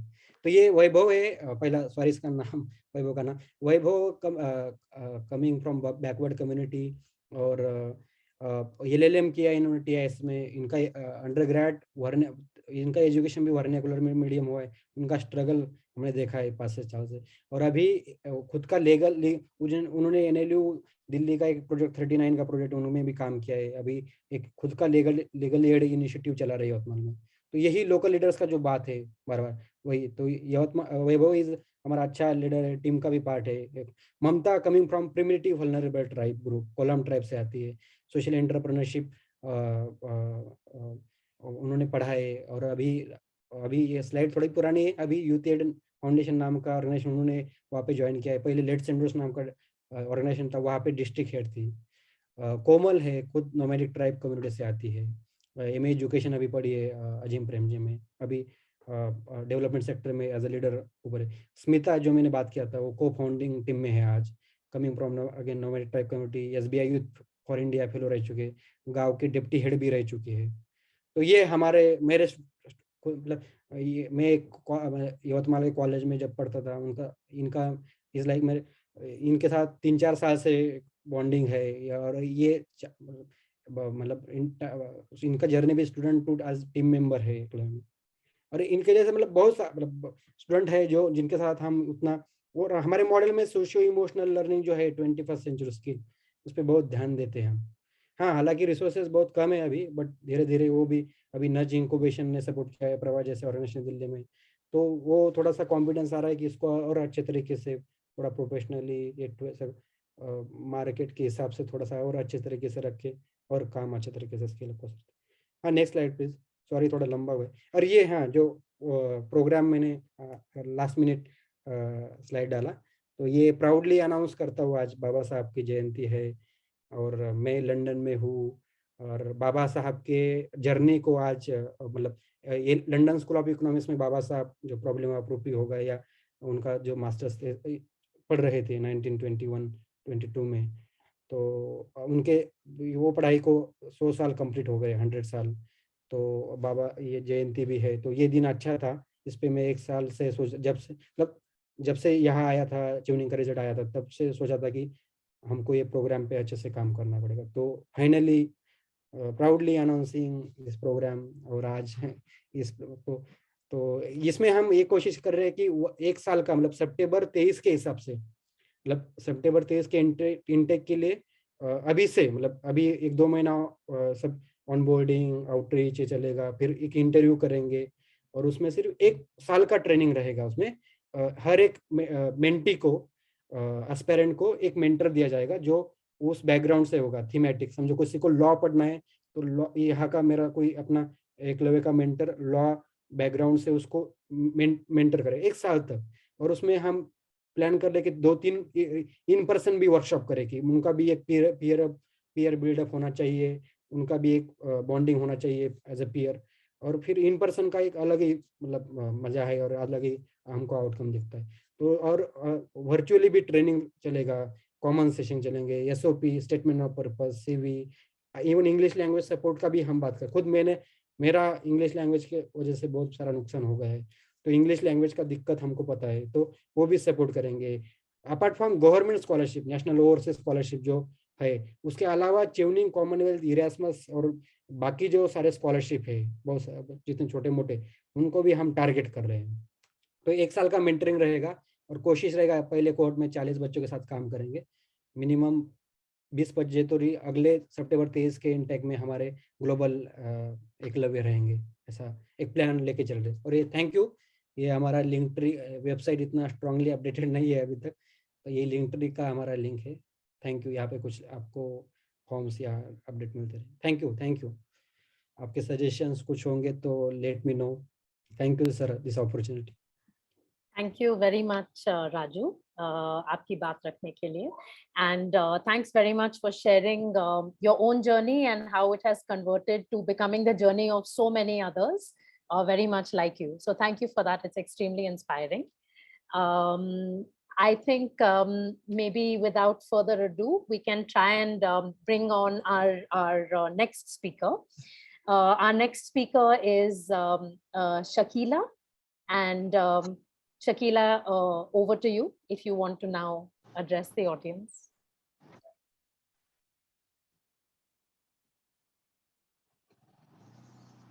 Hello, Hi. आवाज आ रही है क्या? जी आ रही है। Thank you. सभी साथी को मेरा जय भीम और थैंक्स टू सोम्या दी मुझे बात रखने इतने यानी बड़े प्लेटफॉर्म पे मुझे अपनी बात रखने की मौका दिया। तो मैं भी थोड़ा सा एक्सपीरियंस शेयर करना चाहूँगी। मैं लगभग से काम तो मैं 2016 से मैं अपने डीएनटी कम्युनिटी के साथ जुड़ी हूँ, लेकिन मैं प्रॉपर उनसे 2 साल से मैं अच्छे से उनके साथ एंगेज हूँ। तो इनमें बहुत सारी चैलेंजेस भी आई है, बहुत ज़्यादा समस्या भी निकल के सामने आए। वो खुद नहीं पता था वो उन जाति से रहते हुए भी। तो मैं बता दूं कि मेरा नट समुदाय है, नट मुस्लिम कम्युनिटी, और मैं बिहार के अररिया डिस्ट्रिक्ट से हूँ और बिहार में ही मैं कुछ डिस्ट्रिक्ट में अभी काम कर रही हूँ। तो यहाँ पे सबसे बड़ी समस्या जो अभी 2 साल में आ रही है सेक्स वर्कर को लेकर के, क्योंकि अगर सबसे बड़ा जो चुनौती है यानी काम करने में जो चैलेंजेस आ रही है वो सबसे ज़्यादा सेक्स वर्कर के साथ ही आ रही है, क्योंकि बाकी स्टूडेंट हो या फिर झुग्गी में रहने वाले लोग हो, हम उनके साथ मिलके काम कर लेते हैं, लेकिन कि जो सेक्स वर्कर है उनके साथ काम करना बहुत ही ज़्यादा मुश्किल होता है। हम भी उन्हीं फैमिली या फिर उन्हीं कम्युनिटी के होते हुए भी हम उनको ये विश्वास नहीं दिला पाते हैं कि हम आपके साथ यानी कि कुछ गलत नहीं करेंगे या फिर आपके अच्छे के लिए हम काम कर रहे हैं, क्योंकि उनका एनजीओ ऑर्गेनाइजेशन या फिर किसी न किसी संस्था के द्वारा एक्सपीरियंस रह चुका है कि उन लोगों के साथ एक वसूली टाइप से करना या फिर उनके कामों को एक गलत नज़र से देखना या फिर उनका एक गलत फायदा उठाना। तो अभी जैसे कि हम भी फील्ड में जाते हैं या फिर बहुत सारी महिलाओं से मिलते हैं, बात करते हैं, तो उनको जब से पता लगा है कि हम ऑर्गेनाइजेशन के थ्रू काम कर रहे हैं या फिर कोई संस्था चला रहे, तो वो तब से बिल्कुल भी हमसे मिलना भी नहीं चाहते हैं। उनमें कुछ हमारी दोस्त भी है जो जिनको बहुत सारा कोशिश करने के बाद भी हम चाहते हैं कि वो हमारे साथ जुड़े या फिर हमारे काम में वो सपोर्ट करे या फिर अपनी बातों को आगे तक रखे, या हम उनको हमारे साथ जुड़ने में बहुत ही ज़्यादा झिझक होता है उनका। तो ये एक सबसे बहुत बड़ी समस्या है। और 2 साल से जैसे कि कोविड आ रहा है, इस टाइम में भी हम सोचे कि हम उनके साथ मिल करके या फिर उनका कुछ हेल्प कर पाए या फिर उनकी परेशानी को सुन पाए, तो उस टाइम में भी वो लोग मेरे साथ एंगेज नहीं हो पाए। तो मुझे ये लगता है कि हम उस कम्युनिटी से होते हुए भी उनके साथ हम नहीं घुल-मिल पा रहे हैं या फिर वो हमारे साथ नहीं आना चाहते।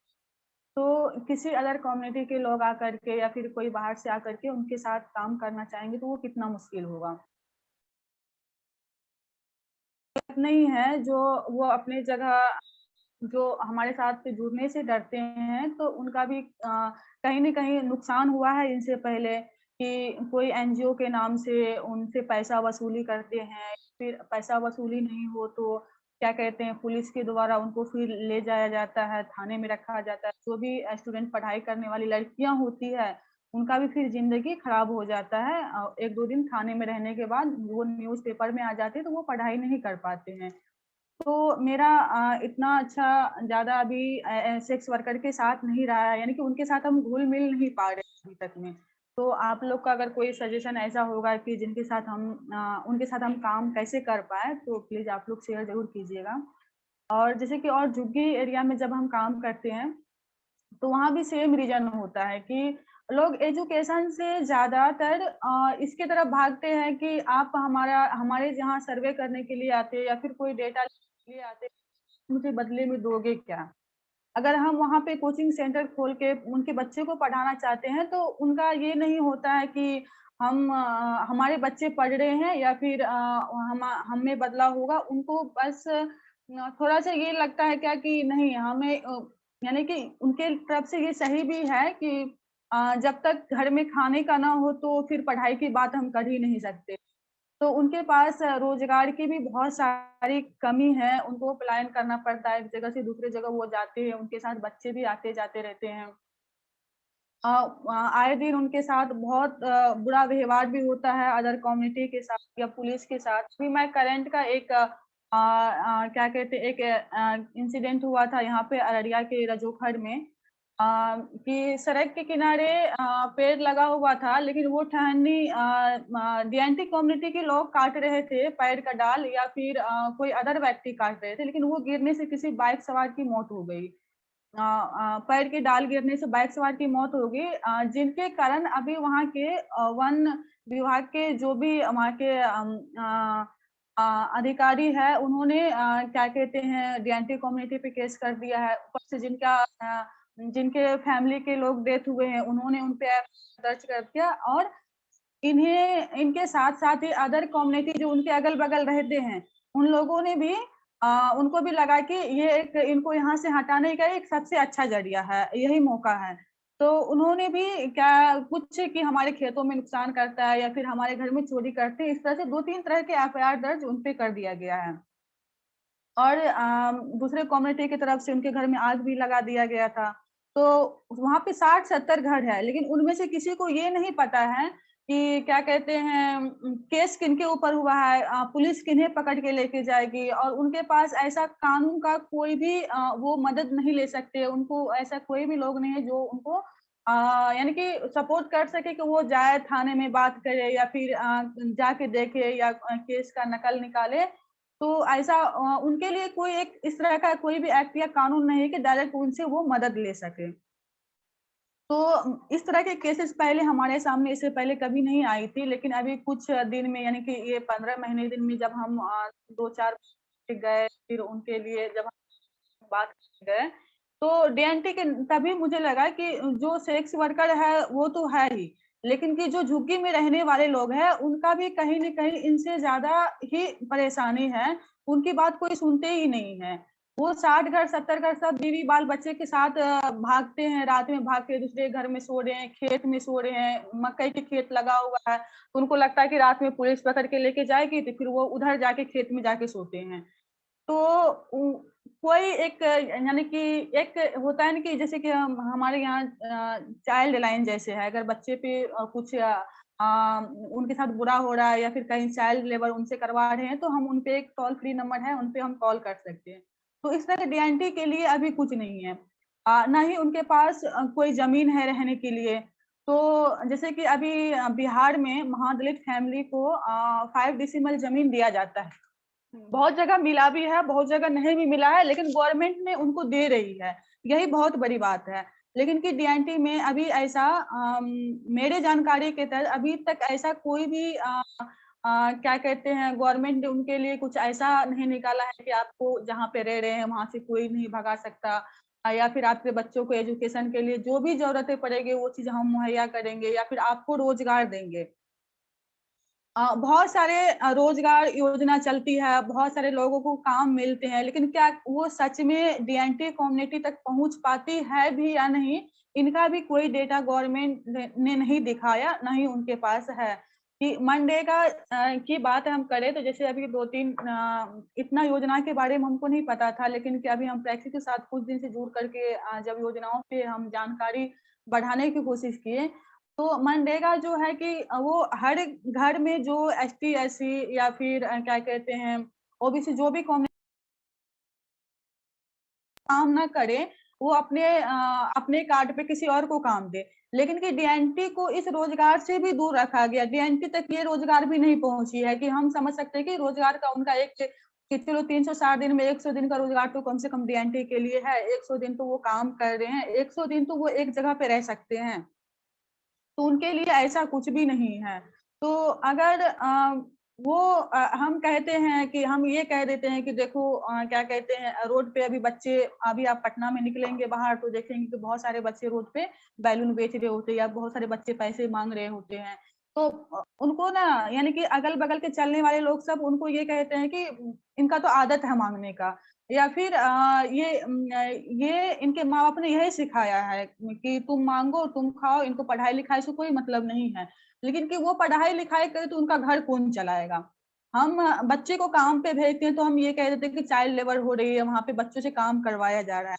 अगर जिसके घर में पापा नहीं, मम्मी है, 2 बहनें हैं, 4 भाई है, वहां पे बच्चे काम नहीं करेंगे तो घर में अनाज कहाँ से आएंगे। बच्चे बैलून नहीं बेचेंगे, भीख नहीं मांगे तो उनके घर में कहाँ से आएंगे।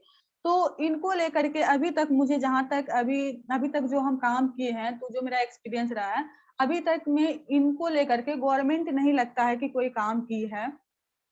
जो थोड़ा बहुत किसी न किसी एनजीओ, भले ही एनजीओ से डीएनटी कम्युनिटी के लोग अटैच होने में कतराते हैं, क्योंकि बहुत सारे एनजीओ काम करते हैं रियल में, बहुत सारे एनजीओ गलत फायदा भी उठाते हैं।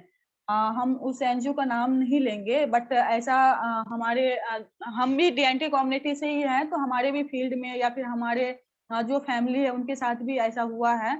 तो वो लोग जल्दी एनजीओ के साथ जुड़ना नहीं चाहते, लेकिन कहीं न कहीं उनको थोड़ा बहुत मदद मिल भी पाता है, तो वो एनजीओ, नॉन गवर्नमेंटल एनजीओ होते हैं, वही उनको क्या कहते हैं सपोर्ट करते हैं। गवर्नमेंट की तरफ से ऐसा कोई सपोर्ट नहीं है। तो एजुकेशन की बात यहाँ पे कहीं से दूर-दूर तक नहीं आती है। तो अभी हमें प्रैक्टिस से एक फेलोशिप मिली है 9 मंथ के, तो उनके हिसाब से अभी हम पूर्णिया और अररिया डिस्ट्रिक्ट में कुछ जगह कोचिंग सेंटर खोले हुए हैं। तो ये 9 मंथ का है, लेकिन इसमें भी एक है कि सब पेरेंट्स का ये आता है कि आप तो 9 महीने पढ़ा दोगे हमारे बच्चे को, लेकिन 9 महीने के बाद आप गारंटी लेते हैं कि वो पढ़ेंगे क्या? 9 महीने के बाद उसको हम स्कूल में एडमिशन करा देंगे, उनको ड्रेसेस की जरूरत पड़ेगी, बुक्स की जरूरत पड़ेगी, उनको अच्छे यानी कि एजुकेशन लेते हैं, लेकिन एजुकेशन में भी एक क्वालिटी होती है, तो क्या उन्हें वो क्वालिटी एजुकेशन मिल पाएंगे क्या? तो फिर हमारे पास भी कोई जवाब नहीं होती है, क्योंकि हम या फिर कोई भी ऑर्गेनाइजेशन उनको पूरे जिंदगी या फिर उनको एक सक्सेस करके यानी कि एक उनका लाइफ बना देना जैसा काम हम नहीं कर सकते, वो गवर्नमेंट ही करेगी।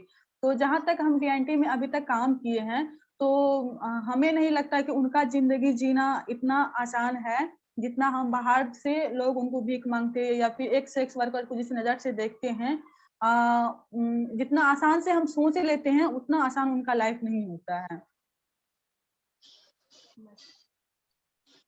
Thank you so much Shakeela, आपकी बात रखने के लिए। प्लीज हमारे साथ जुड़े रहिएगा, जरूर आपके लिए कुछ सवाल आएंगे। So Shakila just shared with us a very wide range of thoughts about the intersection of caste with a range of different aspects of multiple people's lives, and how easy it is for most people to judge without necessarily understanding some of these intricacies. So thank you for reminding us about that, Shakila. Our next speaker is Purnasamy. And he will be talking to us about the COVID pandemic, endemic among the Arundhadiyars. And that also happens to be the title of his forthcoming book. So Purnasamy, over to you.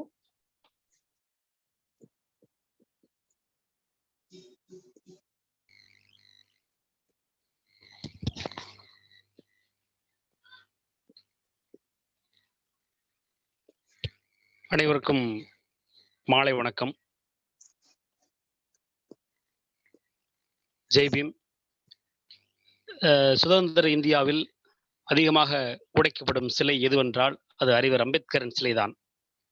India சுதந்திரம் பெற்று அரை நூற்றாண்டு காலமாகியும் இன்றும் அம்பேத்கர் ஏன் தேவைப்படுகின்றார் என்பது குறித்தான பார்வையே இது. கற்பி, புரட்சி செய், ஒன்று சேர் என்ற அம்பேத்கரனுடைய கருத்து வளர்ச்சியில் அக்கறை காட்டுகிற மக்களுக்கு இன்றும் அர்த்தமுள்ளதாக இருக்கிறது. பௌத்த தத்துவங்களை அடிப்படையாக கொண்டே இந்த கோஷங்களை அம்பேத்கர் எழுப்பினார். 131வது பிறந்த நாளில் பிராக்டிஸ் அமைப்பு இந்த இணைய ஒளி கருத்தமைவை ஒருங்கிணைத்ததுக்காக நான் நன்றி சொல்ல கடமைப்பட்டிருக்கின்றேன். என்னுடைய புத்தகத்தினுடைய தலைப்பு கொரோனா பேண்டமிக் அருந்ததியர் என்டமிக். மிகப்பெரிய அளவில் கொரோனா நம்மளை பாதித்திருக்கிறது. இந்த புத்தகத்தினுடைய தலைப்பும் அதுதான்.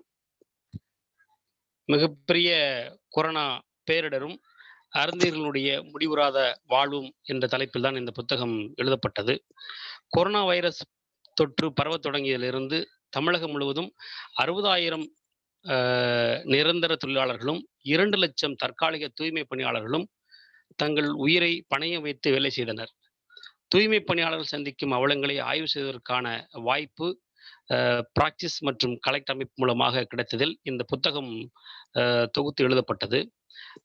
தமிழ்நாட்டை பொறுத்தவரை தலித் சமூகங்களில் பள்ளர், பறையர், அருந்ததியர் ஆகிய 3 சமூகங்கள் தான் மக்கள் தொகை அடிப்படையில் பெருவாரியாக இருக்கின்றனர் என்பது நாம் அனைவரும் அறிந்த ஒரு விஷயம். ஆனால் அதிலும் தலித்துகளிலும் தலித்துகளாலே தீண்டத்தகாதவர்களாக, ஒடுக்கப்பட்டவர்களாக, அடுக்கு மூட்டைகளில் அடிமூட்டையாக பார்க்கப்படுகின்ற சமூகம் எதுவென்று சொன்னால் அது அருந்தியல் சமூகம்தான். துப்புரவு பணியாளர்கள் அனைவருமே தாழ்த்தப்பட்ட சமூகங்களிலிருந்தே இந்த பணிக்கு நிர்பந்திக்கப்படுகின்றனர். ஆனால் அதிலும் அருந்தியர்கள் மட்டுமே அதிக அளவில் கட்டாயப்படுத்தப்படுகின்றனர் என்பது நிதர்சனமான ஒரு உண்மை. இன்றைக்கும் விஞ்ஞான வளர்ச்சியில் பல்வேறு விதமான வளர்ச்சிகளை நாம் கண்டிருப்போம். ஆனால் இந்த மிகப்பெரிய காலத்தில் இன்றைக்கும் வயிற்றை சுத்தப்படுத்த மலம் கழிக்க வேண்டிய இன்றைய நிலையில் மலத்தை சுத்தப்படுத்தி வயிற்றை நிரப்ப வேண்டிய கொடுமை இங்கு மட்டும்தான் நிலவிக் கொண்டிருக்கிறது. ஆனால் நாமும் இந்தியா வளர்ச்சாயை கொண்டிருக்கிறது என்ற ஒரு ஒற்றை விதமான வாசகத்தை தொடர்ந்து சொல்லிக் கொண்டிருக்கின்றோம். அருந்தியர் சமூகம் தொடர்ந்து தமிழகத்தில் மட்டுமல்லாது மற்ற மாநிலங்களிலும் வெவ்வேறு பெயர்களில் இதே சமூகத்தை சேர்ந்தவர்கள் நீண்ட காலமாகவே துப்புரவு பணியில் ஈடுபட்டு வருகின்றார்கள். மேலும் அசுத்தமான வேலைகளில் போதுமான அளவு பாதுகாப்பு மற்றும் பயிற்சிகள் வழங்கப்படாமல் கொரோனாவுக்கு எதிராக களமிறக்கப்பட்டனர் என்பது நாம் அறிந்த உண்மை. எல்லா மனிதர்களும் தங்களை காப்பாற்றிக் கொள்ள மனிதாபிமானமற்ற முறையில் அருந்தியர்கள் வழிகாடாக்கப்பட்டார்கள். இந்த பெருந்தொற்றில் சென்னையை மட்டும் பார்த்தோம் என்று சொன்னால் 30% மேற்பட்ட தூய்மை பணியாளர்கள் கரோனாவால் பாதிக்கப்பட்டனர். எண்ணிலடங்காத தூய்மை பணியாளர்கள் உயிரிழந்துள்ளனர். இத்தனை உயிரிழப்புகளுக்கும் பிறகும் மாநகராட்சியோ அல்லது நகராட்சியோ பேரூராட்சியோ ஊராட்சிகளில் பணியாற்றக்கூடிய துப்புரவு பணியாளர்கள் இதுவரை எத்தனை பேர் நோய் தொற்றால் பாதிக்கப்பட்டனர், அவர்களில் எத்தனை பேர் இந்த பெருந்தொற்றில் இறந்து போயுள்ளார்கள் என்ற தகவலில் கூட இந்த அரசு தகவலை சேகரிக்க மறுத்துள்ளது அல்லது தகவல்களை சேகரிக்காமல் இதுவரை இருந்துள்ளனர். கொரோனா தொற்று தடுப்பு பணியில் ஈடுபட்டுள்ள ஊழியர்களுக்கு நோய் தொற்று ஏற்பட்டால் ரூபாய் 2 லட்சம் ரூபாய் வழங்கப்படும். கொரோனாவால் இறந்த தொழிலாளர்களுக்கு ரூபாய் 50 லட்சம் ரூபாய் நிவாரணம் வழங்கப்படும். வீட்டில் ஒருவருக்கு அரசு பணி வழங்கப்படும் என்று தமிழக அரசு ஆணை 180 தெரிவிக்கிறது. ஆனால் இந்த புத்தகத்தினுடைய ஆய்வில் தற்போது வரை இந்த நிவாரணத் தொகை பாதிக்கப்பட்ட பெரும்பாலான தொழிலாளர்களுக்கோ அல்லது இறந்து போன தூய்மை பணியாளர்களுக்கோ கிடைக்கவில்லை என்பதுதான் மிக முக்கியமான உண்மை. தமிழகத்தில் துப்புரவு பணியில் ஈடுபடக்கூடிய தொழிலாளர்கள் இனிமேல் தூய்மை பணியாளர்கள் என்று அழைக்கப்படுவார்கள் என்று தமிழகத்தில் அன்றைக்கு 2020 இருந்த முதலமைச்சர் எடப்பாடி அவர்கள் அறிவித்தார். பணியின் பெயரை மாற்றியதெல்லாம் பாராட்டுக்குரியதுதான். ஆனால் தூய்மை பணியாளர்களின் வாழ்வு நிலை மாறி இருக்கிறதா என்பதுதான் மிகப்பெரிய கேள்விக்குறி. இந்த பெருநோய், துன்பம், மரணம் யாரையும் விட்டு வைக்கவில்லை என்பதை கொரோனா நமக்கு சுட்டிக்காட்டியுள்ளது. ஆனால் இந்திய சூழலில் சுமை மட்டும் சீரற்ற முறையில் விநியோகிக்கப்படுகிறது என்பது நிதர்சனமான ஒரு உண்மை. இதை நாம் முழுமையாக ஒப்புக்கொள்ளாத வழிகளில் நமது பராமரிப்பிற்காக உழைக்க வேண்டிய கட்டாயத்தில் உள்ளவர்களை பாதிக்கிறது. அதனால்தான் அருந்ததியர்கள் மற்றும் பிற துப்புரவு பணியாளர்களை பொறுத்தவரையில் தொற்று நோய் இப்போதைக்கும் உள்ளது. ஆனால் அவர்கள் படும் துயரங்களும் துன்பங்களும் நிரந்தரமானவை. இந்த புத்தகத்தினுடைய இறுதி நோக்கம் என்னவென்று சொன்னால், கையால் மலமள்ளுவதை தடுத்து நிறுத்துவதும் அவர்களின் குடும்பங்கள் மற்றும் குழந்தைகளின் மறுவாழ்வை சீராக ஏற்படுத்துவதும் புதிய வளமான வாழ்க்கைக்கு களங்கமில்லாத, அழுக்கு இல்லாத, துர்நாற்றம் வீசாத வாழ்வு மட்டுமே என்று கூறிக்கொண்டு வாய்ப்புக்கு நன்றி கூறி விடைபெறுகின்றேன். நன்றி, வணக்கம்.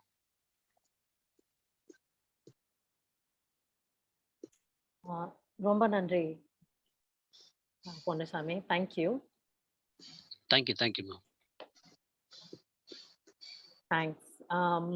After that very crisp but inspiring set of thoughts, I think our last speaker for the day is going to talk to us about challenging caste and patriarchy in an underdeveloped setting. So I'd like to call on Pratima ji to put forward her thoughts. Pratima ji?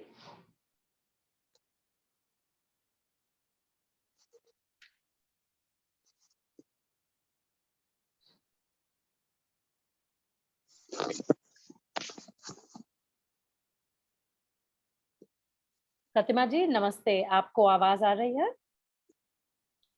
Pratima ji was having a little trouble with her network a short while ago.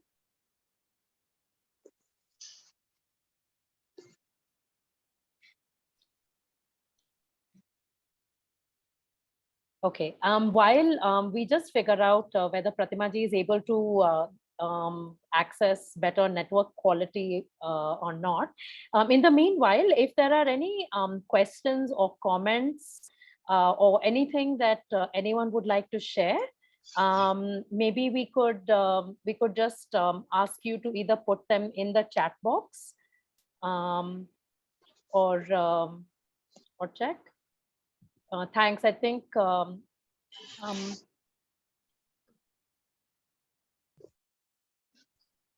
Pratima ji, are you able to unmute and respond? Okay.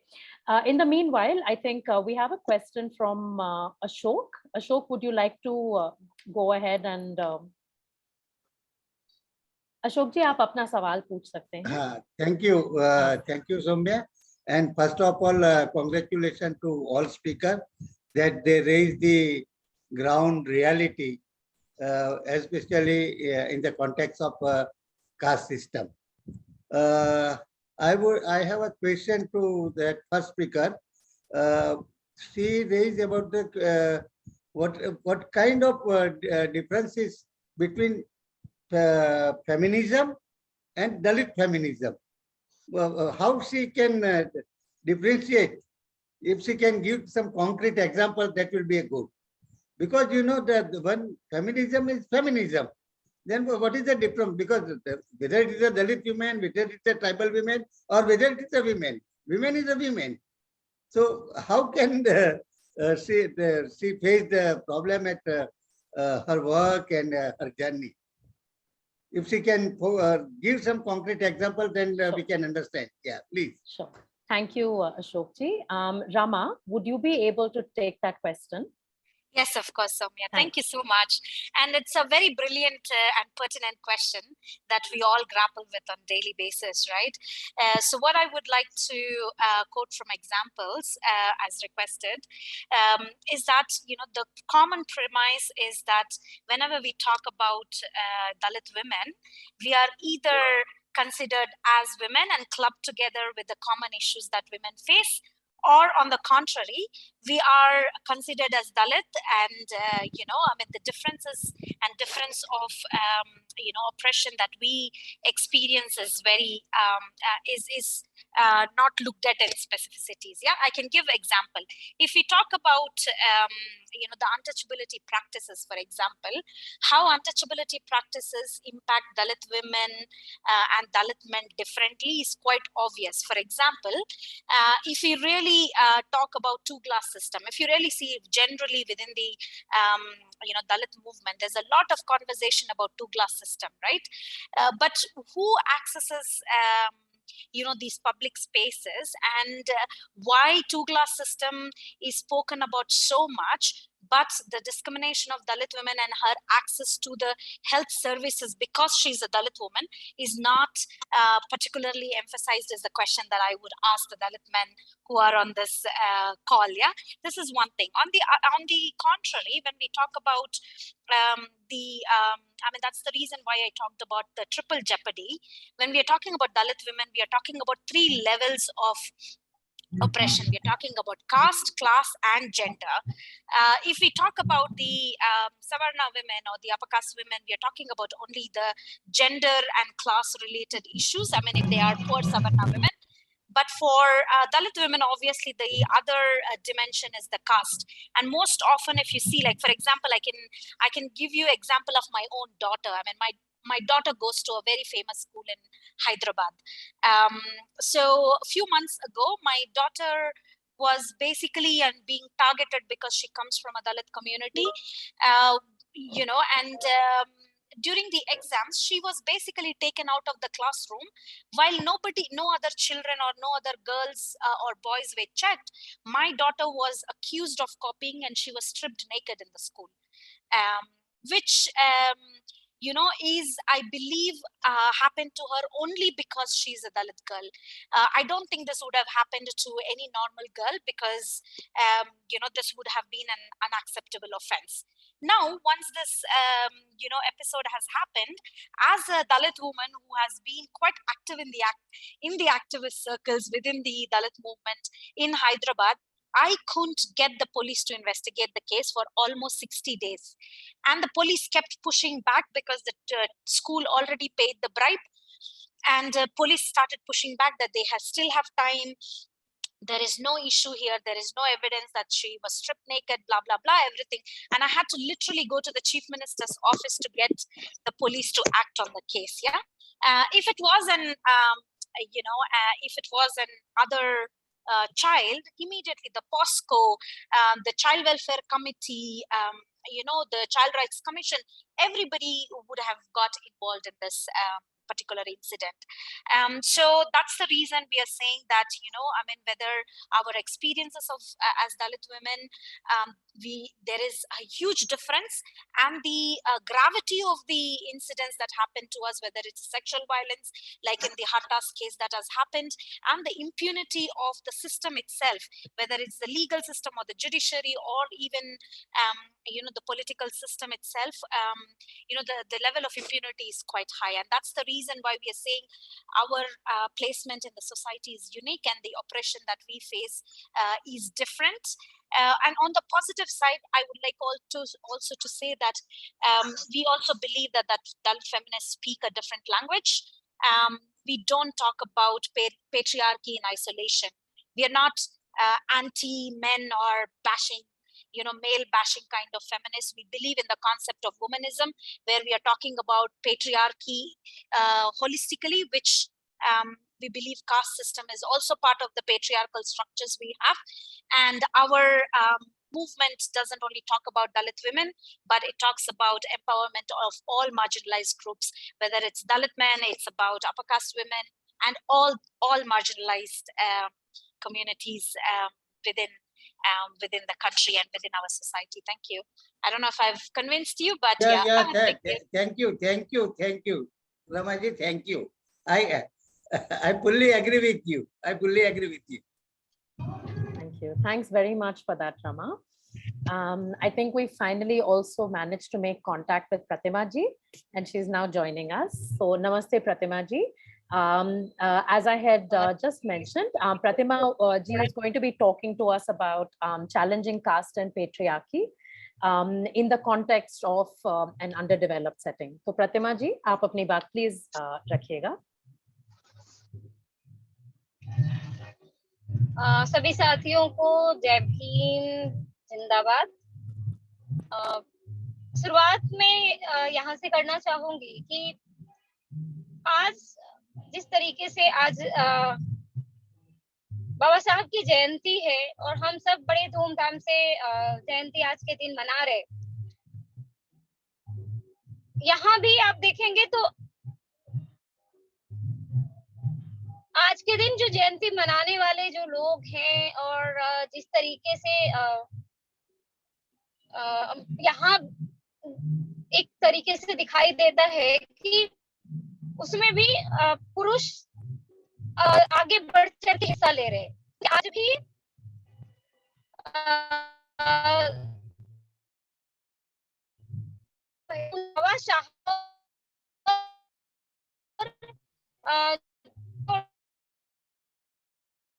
अभी भी उनको मौका नहीं मिला है। आज तो हम जिस समाज से आते हैं वो समाज हमारा ग्रामीण परिवेश में बसने या तो रहता है या ज्यादातर स्लम एरिया में रहते हैं। इनको दूसरे के जो कल्चर है थोड़ा हिस्सा ले पाती है क्योंकि उनको देख के समझ में आता है। एक कहे पढ़े लिखे जो कॉलेज जो स्कूल कम से कम उन थोड़ा समझ बन गया है उनके तक जयंती मना पीछे तो आप सकते हैं 4 के स्तर पर कहाँ है विचार तक नहीं पहुंच पा रहा है, तो निश्चित तौर पे जो चाहे वो शैक्षणिक संस्थानों में हो, चाहे वो स्वास्थ्य संस्थानों में हो, चाहे वो काम के स्तर पे हो, कहीं भी जो एक दलित वुमेन है उनके साथ भेदभाव के जो मसले हैं वो अभी भी कम नहीं हुए हैं। वो ढक दिए गए हैं, उनको बता दिया है कि ये सब बहुत सामान्य बात है। पहले की तरह डायरेक्ट रूप में अगर देखा जाए तो हम ये नहीं कह सकते कि पहले था कि छूते नहीं थे, अब है कि वो उनको जरूरत ही नहीं है मुझे छूने की, ऐसा वातावरण बन गया है। हम जाएंगे आज उनके यहाँ तो एक सिस्टम बना हुआ है कि हम क्या काम करेंगे। वो वर्ण व्यवस्था आज भी लागू मुझे दिखाई देती है जब मैं कामों में जाती हूँ। बहुत क्या कहूँ, मतलब विचलित होती हूँ जब इन चीजों को फेस स्वयं भी करती हूँ।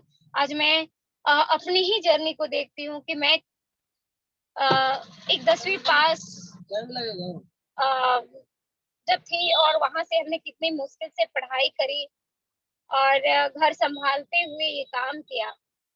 बहुत बार मुझे खुद भी वो सहना पड़ा है, लेकिन उससे निकलने के बाद जो मुझे एक ताकत मिलती है कि मैं जब निकल सकती हूँ इन चीजों से, तो मुझे अपनी महिलाओं को, अपने लोगों को ये जो भेदभाव वाली व्यवस्था है वहां से निकालने में मदद मिलेगी। और वो मदद सिर्फ यह इतनी है कि हम उनके सामने अपनी जो पीड़ा है, सच्चाई है, वो बोल पाते हैं। अन्यथा बहुत ऐसे महिलाएं हैं जिनके साथ बहुत दुख भरी कहानियां हैं, वो उनके साथ भेदभाव होते हुए भी वो शर्म, हया और डर से बोल तक नहीं पाते हैं।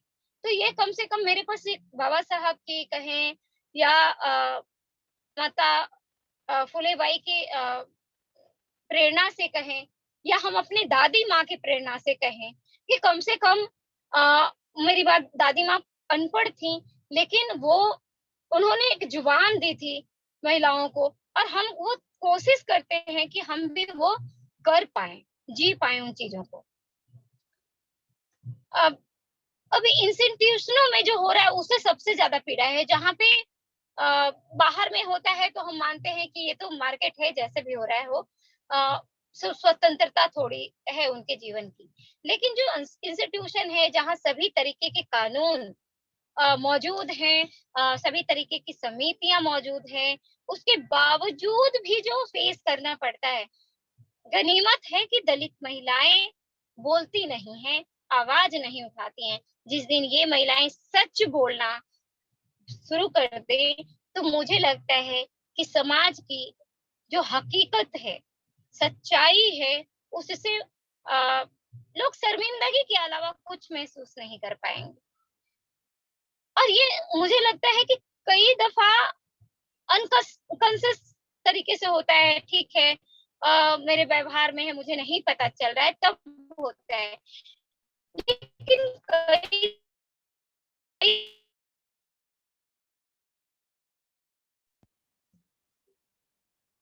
ये जानबूझ के जो किया जाता है उससे अत्यधिक पीड़ा होती है कि आप सेम चीज कर रहे हो, उसके लिए भी आपके लिए कहा जाए तो जो अवसर है वो कम मिलते हैं, या सेम काम की सैलरी आपको कम मिल सकती है, सेम काम के लिए सम्मान कम मिल सकता है। बहुत सारी चीजें हैं जो इंस्टीट्यूटों में दिखाई देती हैं।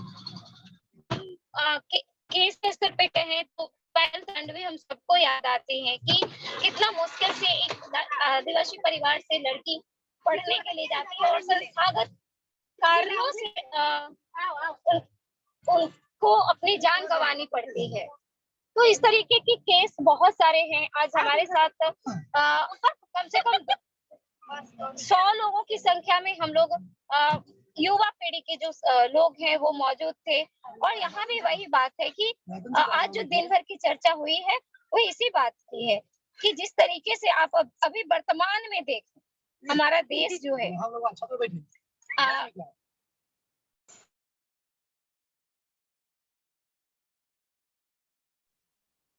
तो आप देख सकते हैं कि जिस तरीके से हम लोग लोकतंत्र को में जी रहे हैं, लेकिन आप ये जो घटना देखेंगे कि सरकार हमारे किस तरीके से इसको बढ़ावा दे रही है।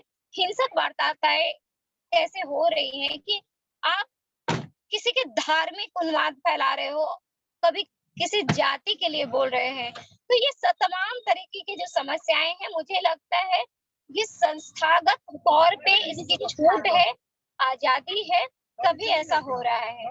और ये तभी बदल सकता है जब हर कोई इसमें बदलाव की जरूरत महसूस करे, हर कोई जो आवाज उठा पाए, हर कोई बोल सके। भीड़ में हो कि चारों तरफ से आवाज आ रही है, शायद मैं कंफर्टेबल नहीं हो कि मैं बोल पाऊं, इसलिए शायद मैं इतना ही बोल पाऊंगी। सॉरी, मैंने टाइम दिया था आप लोगों को, लेकिन वो नहीं समय है मुझे। नहीं, बहुत बहुत शुक्रिया Pratima ji, no problem at all. Thank you आपकी ये सारी बातें रखने के लिए। Anusha has just been simultaneously transcribing everything that Pratima has been talking about in the chat box. So if there are any questions or clarifications, please feel free to also put these in the chat box so we can ask this to some of our speakers. I think Pratima ji was the last of our speakers at the moment, and we do have some comments and clarifications that have come in the chat box. So maybe we could just open the floor to our friends and the audience here. If you have anything else, please press the raise hand button and you could ask your question directly, or feel free to put it in the chat box. In the meanwhile, we do have one comment that's come in for the floor in general, and the question is, as we see more and more privatization, how can we ensure good representation in private companies across different sectors if the demands for a person from the depressed classes is absent? What can we do to break this barrier? Maybe I could also request my colleague Stanley to translate this question in Tamil, because one of our speakers who talked to us about the garment sector might also be well placed to ask this. So Stanley, if you just want to ask this question to Palani Ammal. So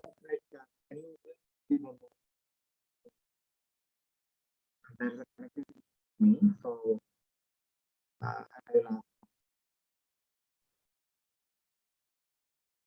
Rupesh நீங்களே சொல்லிருங்க. Okay, என்னோட கேள்வி என்னன்னா, இப்போ வந்து people from the marginalise community, அவங்க இப்போ எவ்வளவுதான் நம்ம ஆக்சஸ் கொடுத்தாலும், அல்லது எஜுகேஷன் ஆக்சஸ் கொடுத்தாலும், வேலை வாய்ப்பு ரிசர்வேஷன் மூலியமா கவர்மெண்ட் பிரைவேட் கம்பெனிஸ்க்கு வந்து ஸ்டில் வந்து மெஜாரிட்டி போர்ட்ஸ்ல வந்து you find maximum upper caste, so-called upper caste men majority are coming, and there is the entire job network works on networking now. So someone, or if they do not, உள்ள அனுமதிக்க விரும்பலைன்னா நீங்க உள்ள போகவே முடியாது. So அந்த மாதிரி ஒரு சுச்சுவேஷன்ல எப்படி நம்ம வந்து பிரைவேட் செக்டர்லயும் நம்ம வந்து நல்ல ரெப்ரசன்டேஷன் பண்றது, அதாவது எல்லாரும் வந்து பிரைவேட் செக்டர் வந்து பார்ட்டிசிபேட் பண்றது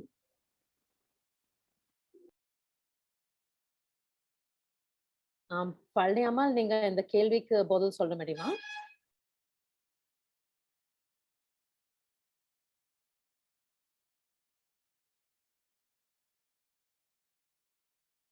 பழனி அம்மாள், உங்களுக்கு கேக்குதா?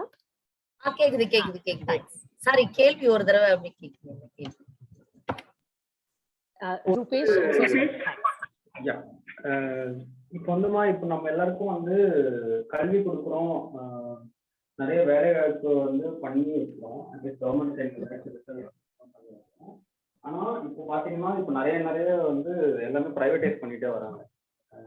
கம்பெனிஸும் சரி, இப்போ கவர்மெண்ட் பப்ளிக் செக்டர்ல இருக்க கம்பெனிஸும் வந்து நிறைய பிரைவேட் கொண்டு வராங்க. அந்த மாதிரி ஒரு சுச்சுவேஷன்ல பிரைவேட் செக்டர்ல எப்படி நம்ம வந்து ரெப்ரஸன்டேஷன் பெட்டரா கொண்டு வருது, அது கவர்மெண்ட் மூலியமா ஏதாவது பண்ண முடியுமா, இல்லைன்னா நம்ம ஆர்கனைஸ் பண்ணி செக்டர் மாதிரி பிரைவேட் செக்டருக்கும் இந்த மாதிரி ஏதாவது ரெப்ரஸன்ட்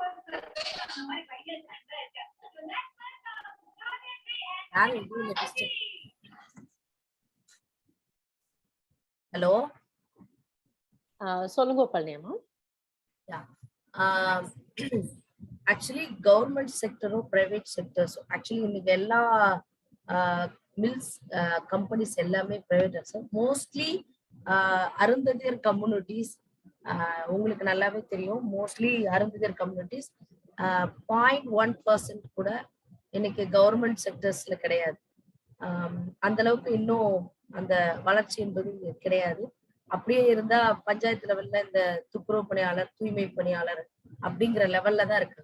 ஆனா மோஸ்ட்லி படித்த பெண்கள், குழந்தைகள் எல்லாருமே இன்னைக்கு மோஸ்ட்லி என்ன பண்றாங்கன்னா பிரைவேட் செக்டர்ஸ்ல தான் அதிகமான பணிகளை வந்து மேற்கொள்றாங்க. ஸோ இங்க வந்து பிரைவேட் செக்டர்ஸ்ல தொழிலாளர், அதாவது தொழிலாளர்கள் நீங்க கேட்கறது அதுதான் நினைக்கிறேன்.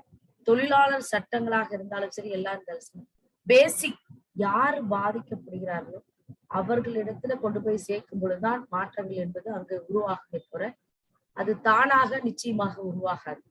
ஸோ அதை நாம் முழுமையாக கிராஸ் ரூட் லெவல்ல அந்த மக்கள் மத்தியில கொண்டு போய் சேர்க்கும் பட்சத்தில் தான் ஒரு மாற்றம் என்பது எல்லா இடத்துலயுமே நிகழும் அப்படிங்கிறது தான் என்னுடைய பதிலா இருக்கும். சாரி, அது உங்களுக்கு கரெக்டா என்னன்னு தெரியல. Okay, thank you. Thank you. Thanks. If there's anyone else who would like to ask any questions, please do feel free to raise your hand. Or even if there is a comment.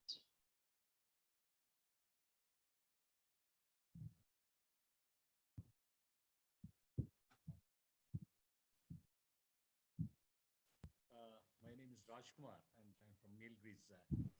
Ji, I think Ashok ji, you have another question. Yeah. Yes. No, I have no question. Actually, since last 4 decades, we are working at grassroots level and with a different community, Dalit, tribal, minority. And of course, we believe Indian Constitution and our preamble, equity, justice, fraternity, secularism. So how can we save this value as a human beings or as a concerned citizen? I would like to, some answer from young generation. What can we do? What can we do? So at least some kind of equality or some kind of secularism or sovereignty, we can save our constitutional value. What can we do? This is a big question for all of us. Since last 4 decades, we are working, but we are not finding any answer.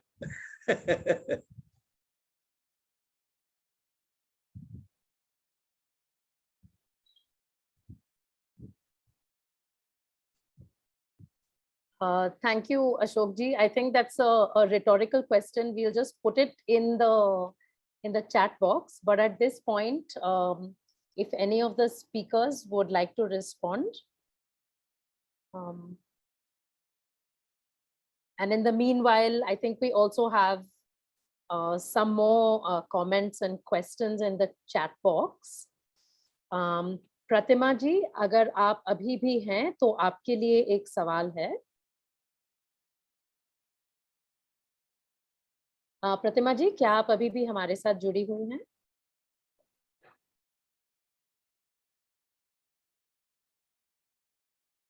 Okay. Havovi, I know you had put a question for Pratima ji in the chat box. I think she's not with us anymore. We'll just try and see if she's able to reconnect, and as soon as she's back, we can address the question to her. Was there another question? I think S. Rajkumar, you had a question. Would you like to ask?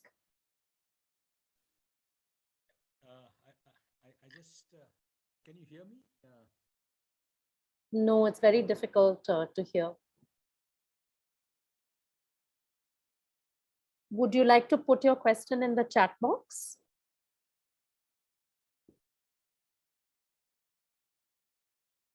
Are you able to hear me now?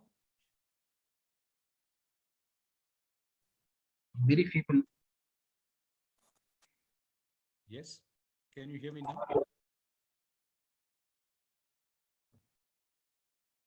Hello. Yeah, please, little loudly, please. Yeah. Now, I was just very much curious of listening to all the presentations, and then I was wondering, is there an attempt made to get a solid network which would be able to have a better say or a better thing, to have a better hearing, to bring in more of a thing for the community. So I just wanted to find out, is there an attempt to make it there? Because many times this is what happens. There is individual strengths are there, but it is not the collective, and then that's why a lot of things are not heard. So just that question. Thank you.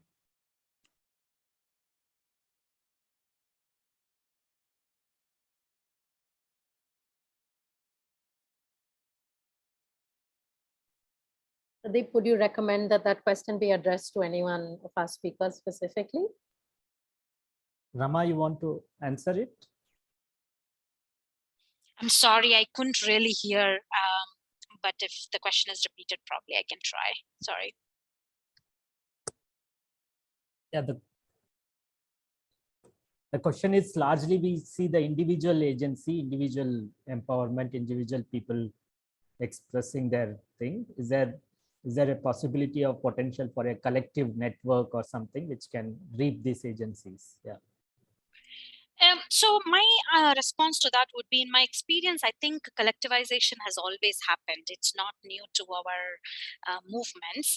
I think more and more, like, I mean, if you, like Ashokji was saying, 40 years ago, probably we were better networked than now, I should say. But I think, movements, they go in cycles, right? I think that's the reason I would really believe that collectivization is still possible and networking is still possible.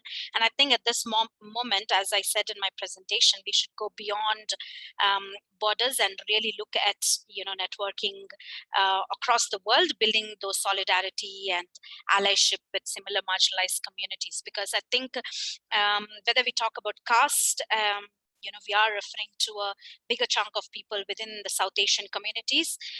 In not just that, but we are also talking about other so-called outcast communities across the world. I mean, there are other countries where caste problem is chronic, for example. But I think similar experiences are faced by Roma people, like other indigenous communities, and Muslims within the country now with the fascist, regime in the country. I think building those solidarities first within the country amongst the communities, plus, looking at those wider solidarities across the world will be very important in my opinion. Thank you. Thanks for that, Rama. I think in some ways that also addressed the question that Radhika had put in the chat box. And there is also a response to Rupesh from SOM. So if you want to refer to the chat box, you'll see that there are some responses in there. I do know that when we had started this webinar, we had said that we would try and see if we could wrap up within 90 to 120 minutes. And we are coming very close to the 2-hour mark. So at this point of time, if there aren't any burning questions, you're very welcome to continue to put comments in the chat box. But if there aren't any burning questions, then maybe I can just request Tom, who's been able to join us, to just share a few thoughts and closing remarks.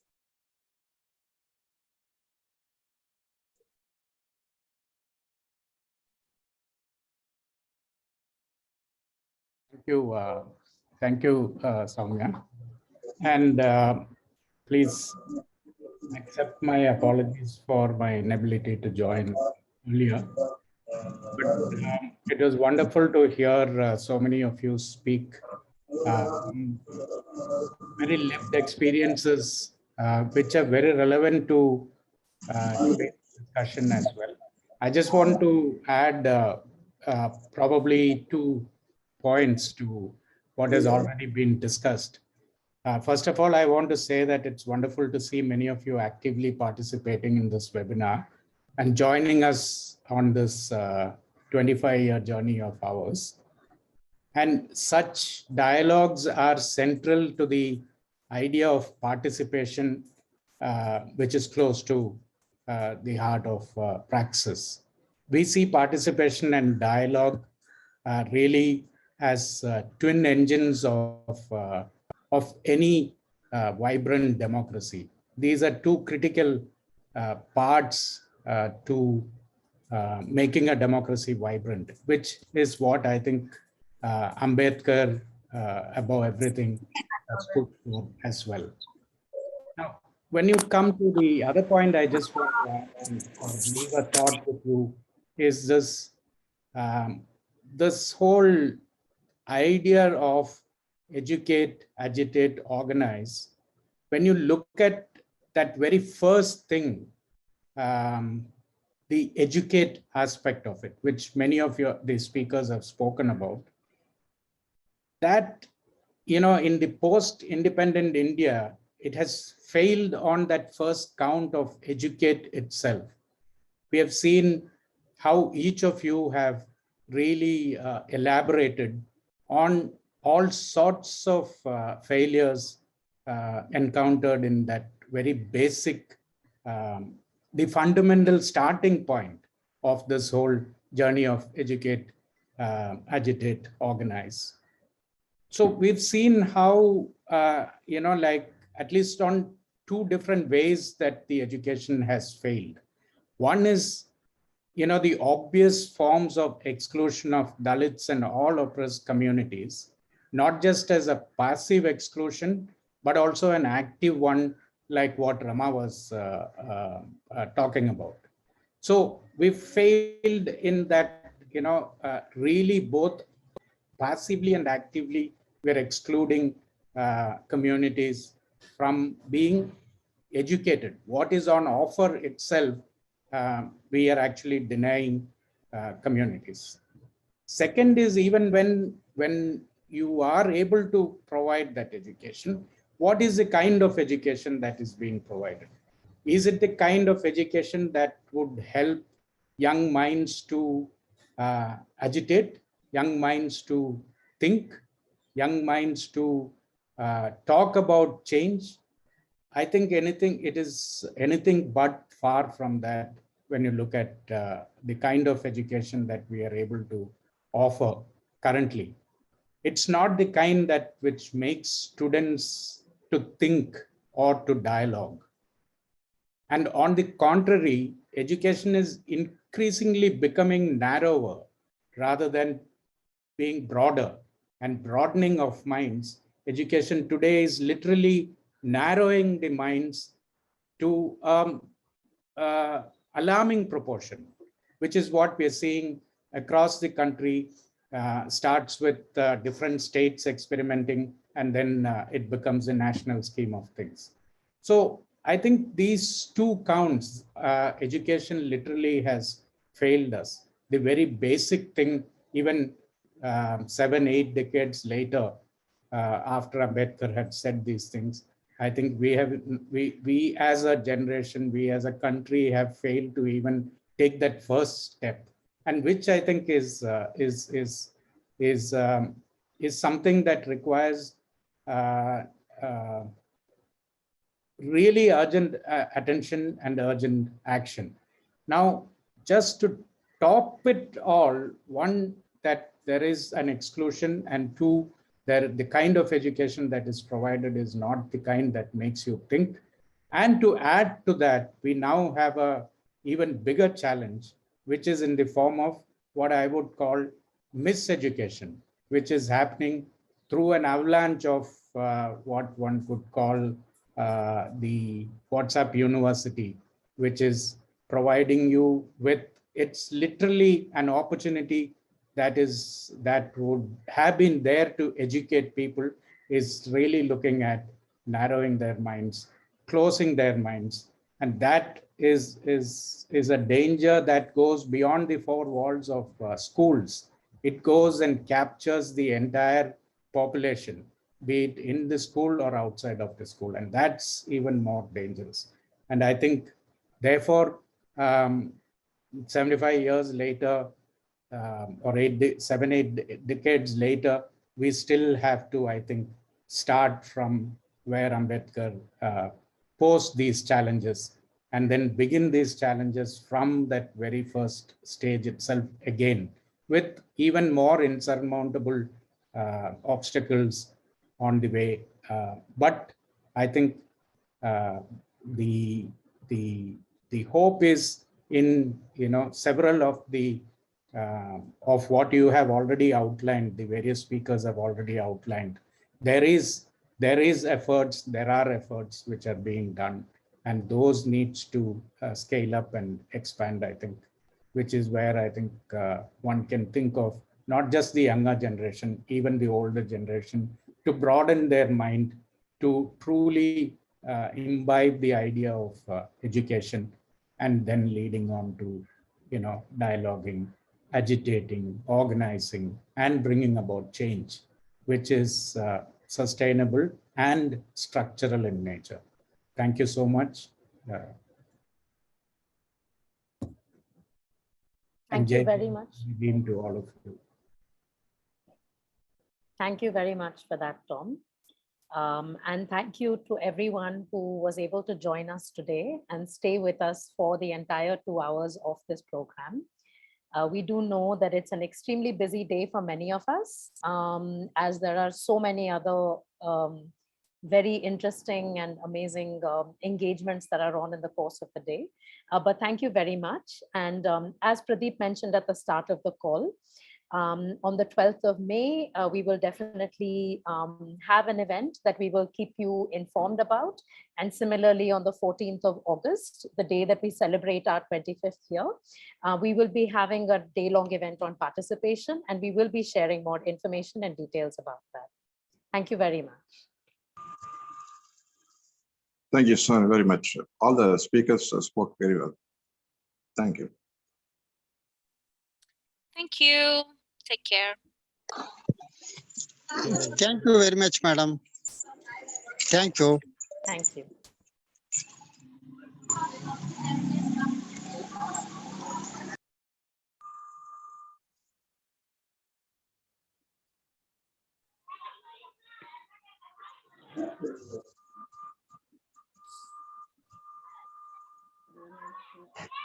Thank you, sir. Thank you so much. Thank you, Principal. Thank you.